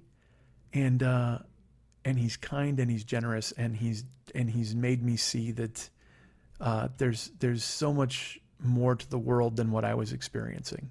And it's funny that a guy with half of your life, not only at time on earth, but also your life experience, would be able to do that for you. But he's introduced me to so many things, and I'm so grateful for it. And just as I'm sure Ricky is grateful for John. So John is Ricky's Ahmad. Ahmad is my Ahmad. But the thing that I really liked that night was we went there and I drank because, scared money can't win. We ate, we drank, we laughed, we joked. We felt like we made friends of these men. Like if I saw them again, they would actually talk to us. So Ricky has an Ahmad in John. I have an Ahmad in Ahmad. But that night, John was also Ahmad's Ahmad. And I don't think Ahmad ever gets that opportunity very often. And it was special to be able to share not only that night with him, but also to see someone award him with the kind of generosity he's awarded me with over these past 18 months. It was fantastic. And it was an unforgettable night, and it was magical, and it made me think that I should do a whole episode dedicated to it. And I hope this, now that I think about it, I guess this wasn't that different, really. But I don't know, I'm trying to learn and evolve, and maybe I'm still a little fucking drunk too. It's been a week, but man, I'll tell you what, you drink $1,500. Well, I drink $750 worth of sake. You drink $750 worth of sake, that's a buzz you're going to carry for a long fucking time. You guys can get me at Mike@MikeSchmidtComedy.com. You guys can follow me at Twitter at Twitter.com/the40yearoldboy. Be my friend at Facebook.com/the40yearoldboy. Find me at Snapchat and Instagram at Mike40YOB. I'm at all of those places. Find me, please. Add me. And I'll be putting up photos. I think I'll probably Instagram and Facebook. I don't know who follows me where, but fuck, I got to put up the picture of the chef and all that stuff. I got dudes. I'll get to it on the other side, but I got tons of pictures and stuff of other things, and I want to share them with you. And going forward, I will. I promise. So again, Instagram and Snapchat, Mike40YOB, Facebook.com/the40yearoldboy, Twitter.com/the40yearoldboy. And of course, go ahead and send me an email if you want, like the blind guys do every week, Blind Scott and Blind George. And I heard from Dave, 1 million people. So thank you. Please write me. Include me in your lives. I demand it. Please remember, Dave Hernandez does all of the music and the cool stuff, and that the fucking artwork for this week. How great is it? We were talking, and we were pitching stuff back and forth, and I go, dude, what about anime? And he's like, well, I want to do a different style of anime. I go, well, I don't want to be like a big muscly warrior like that. And he's like, no, dude, I know specifically what I want to do. And you see it, and it's fucking incredible. And that dude did that in a day. I talked to him today at 2 o'clock his time, and then he fucking busted it out. I think I had it by 9. He's the fucking man. So go to Facebook.com/David Mex Hernandez and be his friend. Please get him involved in your life. He needs it. And if you want to go ahead and commission some sort of artwork, maybe you want yourself to look like a little anime guy. Why not? Go ahead and find him at artbydmh.com. That's ARTBYDMH.com. He's available to do any and all artwork you could possibly have on your plate. Anything that you want that's custom. If you want to buy any of his Gaikons or his Valscapes, you go ahead and pick those up as well. Go to artbydmh.com, see all the stuff he has available, or think of something he can do custom for you, because he can do it, because he's the fucking man. Remember our friend Giorgio Peluso. He is he did the YouTube stuff, and he's always on call. If I need him, he's there, and that's fucking amazing. Super fan Gio, not super fan of me, of course, but super fan of somebody. You can find him at facebook.com. He's at Giovanni Giorgio Peluso. And you can also find he's got his podcasts out there. He's got Pod Gods every week. He's doing all the Loveline stuff for Adam Carolla. He works for those guys fearlessly day and night, in addition to his regular job. The man's a machine. I haven't talked to him in a couple of weeks. I got to contact him, but hopefully he's fine, and hopefully he doesn't hate me. I don't know why he would, but for some reason that's my default. I always think, hey, I haven't heard from that guy in a while. He must fucking hate me. I'm sure he does not. But he's very busy, and that's how his life works. But please find him and be his friend and listen to his shows. That'd be great. Ryan Dirks does all the web stuff for this show. You can find him at facebook.com/Ryan Dirks. Please go ahead and get him on board and let him know that you think that he's the best, even though he hasn't done anything recently, because I haven't given him any tasks. But if I do, I'm sure he'll step up and take care of them. And please remember Lily Von Stupp, I'm saying it too quickly. Lily Von Stupp is our great friend. You can find her at facebook.com/Lily Von Stupp. You can find her at several different Twitter accounts, twitter.com/Lily Von Stupp, twitter.com/MNTs, twitter.com/HollywoodBQFest, and twitter.com/Boobdini. But if you'd like to write her a personal note and find out how the Monday Night Tease is going, we'll talk about that on the other side. But if you want to get an update in real time, in real life, about who's there and what, go ahead and write her at Lily at burlesque411.com. That's Lily, Lili, at burlesque411.com. Should I put a gong in here at the end? Probably not, right? That'd be too much.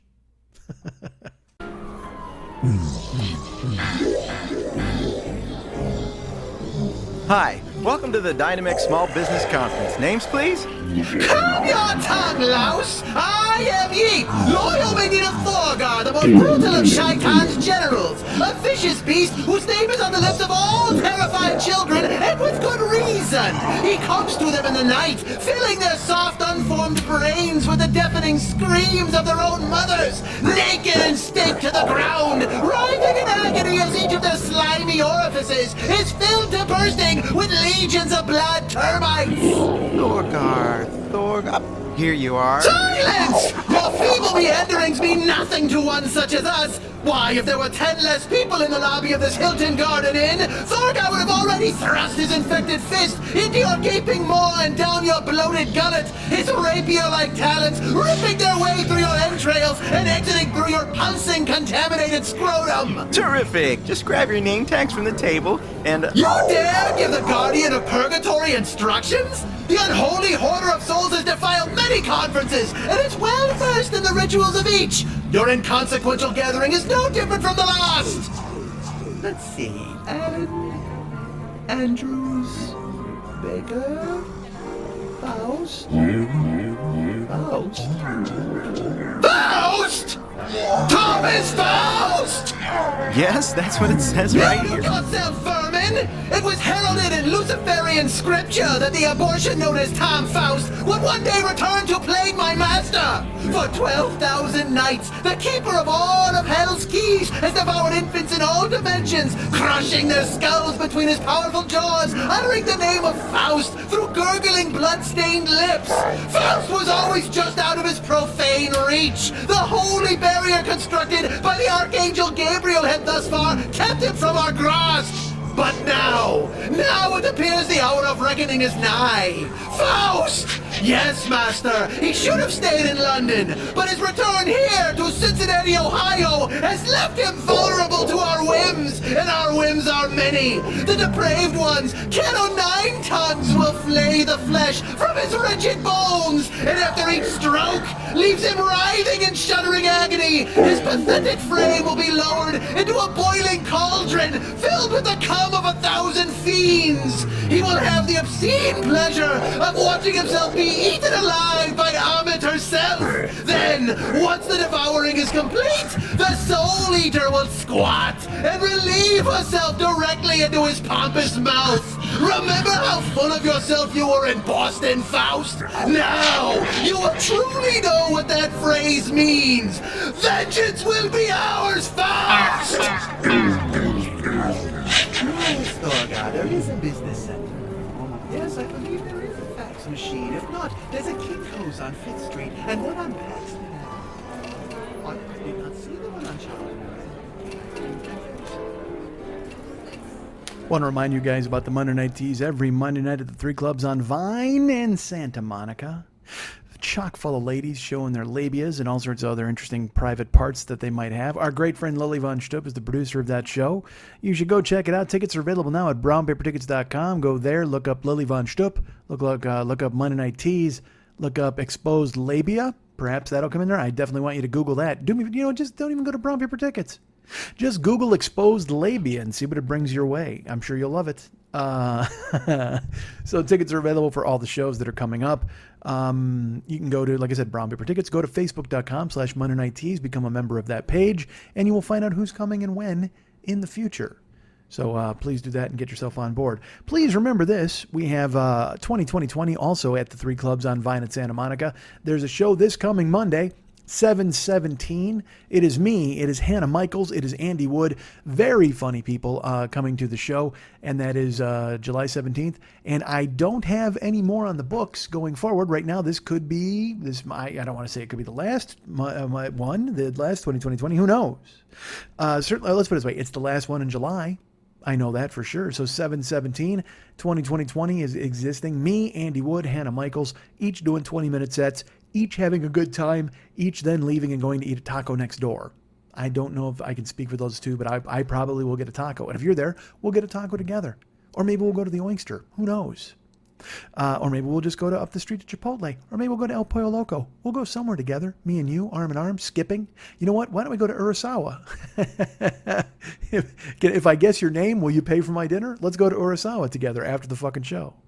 So please go to the Monday Night Teas and then go to 2020. Like I said, July 17th. Tickets available now at 2020.bpt.me.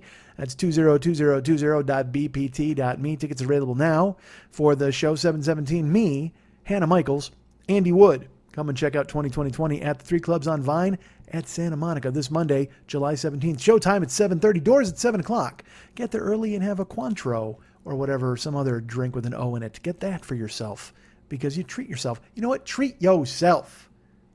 Maybe they have Desai Beyond. Perhaps they have some $750 sake you can indulge yourself in. Pickle your liver in a very smooth fashion. Come on out, man. Come to 2020. It'll be fun. Please remember we have sponsors for this show. GetTheButters.com is a sponsor. Hold on, fighting off a yawn. GetTheButters.com. Go there now, GetTheButters.com. Use the code 40YOB. That's our friend Jerome. They've got butters and balms and bombs and lubes and scrubs and masks, and I think they got an ass rag. Go ahead and grab it all, man. It's available right now at GetTheButters.com. Use the code 40YOB and save. And then we get something. I got to contact Jerome and see if I got anything coming. He might have some stuff banked. You remember the laugh bank I did with Never Not Funny? This is the bomb bank, the balm bank, the butter bank. That's what I'll call it, the butter bank. I like that better. I got getthebutters.com. I got a bunch of stuff in the butter bank, and every time you use the code 40YOB, I got more shekels going into the butter bank. So please use getthebutters.com. Be kind to your anus. All of these things are anus friendly. Like I said, butters and balms and lubes and scrubs and masks and ass rags, all of it is there, and all of it is ready for you to use on your very delicate anus. So please buy things from getthebutters.com. Use the code 40YOB, and then we'll get stuff in the butter bank. I'm very excited about that. I'm excited about coming up with that name, the butter bank. God damn it, I'm fighting them off. Sorry, hang tight.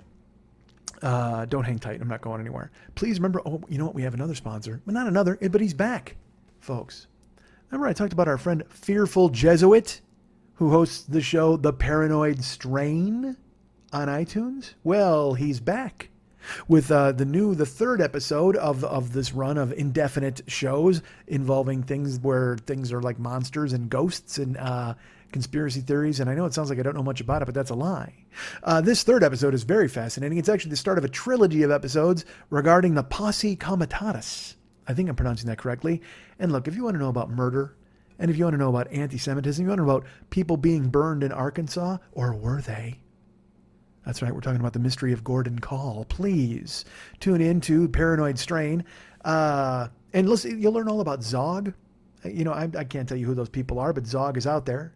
And you'll also hear from the Petrified Augustinian. He's on the show this week, if that's a real person. And also, look, you're not going to go wrong when you listen to the show because they reference talk radio, which is one of my favorite Eric Bogosian projects of all time. And so that gets mentioned. And then there's also a bad sketch with a chicken in it. Fuck, you can't go wrong. Why are you even listening after I just told you the whole fucking description? But Posse Comitatus, Zog, bad chicken sketches, people being burned in Arkansas, maybe. Go ahead and listen to The Paranoid Strain. And do me a favor, comment on iTunes. Tell them I sent you, because that'll let him know that the sponsorship is working. And write him, maybe, because he's writing letters to himself at this point, I think. I think he himself may be Petrified Augustinian. I don't want to out Fearful Jesuit. But his real name may be Petrified Augustinian. But whatever, go ahead and listen to the show because it is fascinating stuff. He interviews people and they break down all of this stuff about this country's just fucking falling apart. So why not listen to when it started in the 1600s? And it's still going on today because people don't fucking learn. But please listen to Paranoid Strain and our friend Fearful Jesuit and tell him we sent you. Write him a note, try to get a letter on the show. He'll talk about it. He'll do it. He's waiting to hear from people. And go to the iTunes store and review it and say that we sent you. That'd be great. Please remember we've got MikeSchmidtComedy.com. Go there. We go to the Joe Business page. All sorts of cool stuff for sale. Most importantly, we've got the Amazon link there. Use the Amazon link. This week was Prime Day. I hope some of you used it. I want to give a nice shout out to our good friend Drew Bennett, who used the store for a tidy sum. He sent me a note this week. I haven't checked to see if it recorded, but I'm assuming it did. They never stiff me. Amazon's great. Like I said, Jeff Bezos is out there sending drones all over the fucking place, starting a war. So good for him and good for Drew. Thank you, Drew. You're so cool for helping the show. You've always been great to us, and that's super cool, except for when you ate all of my avocado. It's an in-joke from 5 years ago. I should get past it, right? Shouldn't I? Probably. Nope. So please use the Amazon link. Go ahead and check it out and get all the cool stuff there at the store. And now they're taking away our store, so it's just going to be one big store. So I don't have to stock the fucking thing, which is fine, because I did and it never went anywhere. So please just use the Amazon link and buy stuff, because then we get money, they get money, you get stuff. It's a perfect arrangement. So go to MikeSchmidtComedy.com. Go to the Joe Business page. Like I said, we've got Yurt Dirt Dirt shirts. We've got download sets. We've got the Heroes album. We've got the Word Pimp Schmitty album. All of that stuff is available. And but mainly use the Amazon link as well. That's a very important thing for us because it really helps the show. Hey, you want to be an Uber driver? Who doesn't? Go to sign up, be an Uber driver, and use my code DJZW1YTTUE. That's all lowercase. DJZW1YTTUE. If you want to be a Lyft driver instead, or in addition to, use my code MIKE720057. That's all upper caps. MIKE720057. Be a driver, man, and get me a bonus. I've had some people sign up and then not complete it, and then I don't get bonuses, and that's okay. I understand if you do it and it's not for you. Nobody wants a bunch of strangers in their car half the time. It takes a real temperament to make it work. But thank you for anybody who's attempted it. And if you want to jump in, again, please use those codes, and you get money, I get money, and Uber gets, they don't get stuff. They get passengers, they get a new driver, they get a new wage slave, whatever you want to call it. It's available. Let's see if I covered it all. Oh, and I will tell you this, there's the YouTube channel, of course, which everybody loves. And every week the new episode is up there on there. And there's all sorts of things on the YouTube channel, not just shows, but other clips of my stand-up. And there'll be more stuff going forward, more stand-up clips. And also, look, the Patreon page is a big deal. Let me tell you this. I made an update on the Patreon page this week. I put up a lot of interlude stuff. I have a little bit more interlude stuff to go up. But I also have some other things that I'll be updating, and I'm going to be updating quite a bit more. So we would love to get you on board as a patron on the Patreon page. And I'll tell you this, I got a thing this week that blew my mind. I didn't even know it existed. Now, I should tell you this, I knew it existed a few years ago, and I fucking forgot about it. But now someone reminded me about it, and whatever. When I get it all ready for you, I will tell you about it, and then you can become a patron and check it out. That would be really cool. But as soon as I got it uploaded and all squared away, but I mean, I've been checking it out. I'm happy with it. So whatever. I hate teases, but there you go. There's one. But go to the Patreon page. That's if you go to patreon.com, and I'm Mike 40YOB, or am I 40YOB? I don't remember exactly. Just Google Mike Schmidt Patreon, and it'll come up. And become a patron, man. You know, like a lot. I want to thank our friend Eric Hoffman, who just raised his donation from $10 a month to $15 a month. Eric, thank you so much. That's super cool of you. Other people have done it too. KC bumped his up. Everybody has stepped up. So thank you so much. Anybody who is going to contribute to the show, I do appreciate it very much. Go to the Patreon page, become a patron. And look, I got to discuss, doing these individual podcasts with you guys. I'll put up a post and you guys can all vote on it and tell me what you want to do, or you might want to just call you. Who the fuck knows? We'll figure it out. But please become a patron. It helps the show. And it's going to keep me off the fucking road, and it gets me doing the stand-up that I want to do and coming to cities all over America where I want to go. And I must tell you, I've become rejuvenated again this week because I just started looking at a clip of something. I don't want to. Well, fuck, I'll just tell you. Rob Matsushita, friend of the show, has a fucking 2-camera shoot of The One Man. A show I did in Green Bay probably 5 years ago. I think it was 2012, 2013. And he has it intact. It's a fucking, and so I'm going to cut it up into chunks and put that up on Patreon, and you guys will check it out. So, but seeing it made me want to get out there and do fucking stand up for you people and come to different cities. So that's coming to the Patreon page, man. So go ahead and join, and it's going to be I think it's on the $15 tier and above. because that's the Super Angry Guy Gene Happy Good Time Yelling Hour. And you can see me on the road in Green Bay doing stand-up. It's like 45 minutes of stand-up before the one man, which is then 2 hours and 15 minutes. Fuck. I talked a lot. I got to stop doing that. Kind of like this. But anyway, become a patron, and that's going to be going up in the next couple of weeks. But thank you, Rob Matsushita, for unearthing that. He sent it to me fucking years ago, and I just went, oh, look, a DVD, and I put it somewhere. I forgot it existed. And then he wrote me, he's like, hey, I've been checking this out. I'm like, holy fuck, dude, let's do that for Patreon. And he was gracious enough to edit it together, and then he's going to chop it up for me when I tell him how I want it. So I've been reviewing it, and I love it, and I'm so happy that Rob's on board with doing that for me. And I got to be honest with you, part of me is ashamed. I know that sounds dumb, but it's like me living in the past. Like I have to show you my past, because seeing it made me go, fuck, what have I been doing the last 5 years? Why haven't I been out fucking meeting people and doing shows? I need to dedicate myself to doing more of that. That's what I need to do. So, hey, become a patron and help me do that. That'd be perfect. Join the Patreon page and be our friend, and your friend, my friend. Everybody will be happy. All right, what have I done? I've done Uber, I've done Lyft, I've plugged everything, fucking getthebutters.com. I've talked about our friend there. Let's talk about this. I'm going to Canada. I'll be in Canada next week. I don't know if I'm going to record this show in Canada or if I'm going to record it before I go. I still haven't figured it out, but I will tell you this. I do know I'm not going to the Bob and Doug McKenzie reunion SCTV fucking extravaganza, because our friend Ken got the runaround on the tickets. I haven't read it yet. I saw he sent me an email today, and literally the first line is, hey, Mike, of course we didn't get tickets, and I didn't even open it because I don't want to read the rest because it's depressing. But I will be in Canada still, because I bought a plane ticket I can't fucking cashier, and I don't want to lose the money on it. So I get to town on Tuesday. I leave on Friday. So I'm there Tuesday, Wednesday, Thursday, Friday. I tried to find venues to do a show. Didn't work. And I got to be honest with you. I haven't heard from a lot of you people. Nobody's really interested in this, which is fine. But if I'm just throwing it out there, man, if you're there and you want to do something, let me know.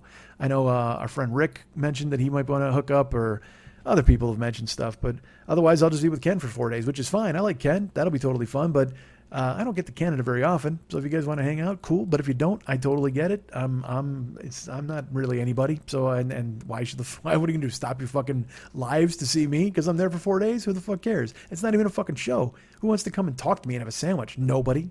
But that exists. So I'll be in Canada next week, Tuesday. I get there in the afternoon at like 1, and then I leave Friday morning at Friday at noon, I think, something like that. And in the interval, I have no plans, man. I thought I was doing that show on Tuesday night. Turns out I'm not. So me and Ken are going to just be hanging out and looking for people to meet up with, and I might just be at his house for 4 fucking days doing nothing, recording this show, fucking doing that. I'll just be in his room just yelling.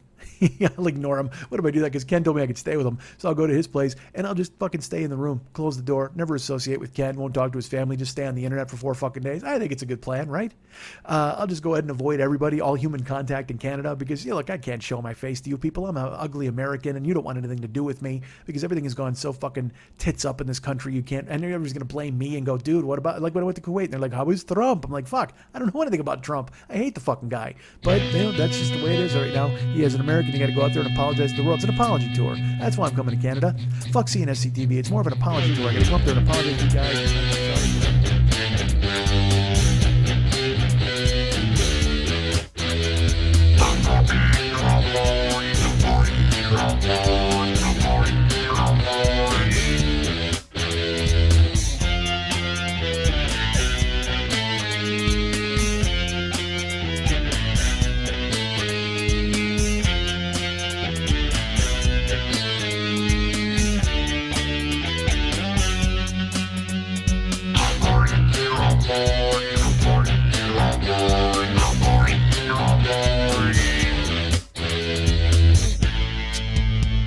There's nothing lonelier than being trapped inside yourself.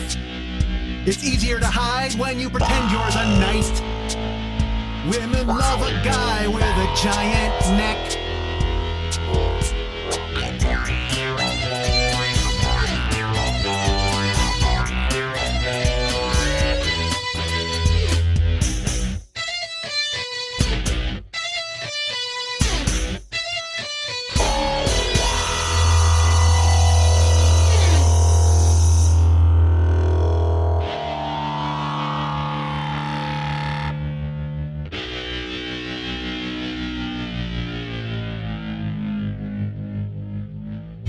We here.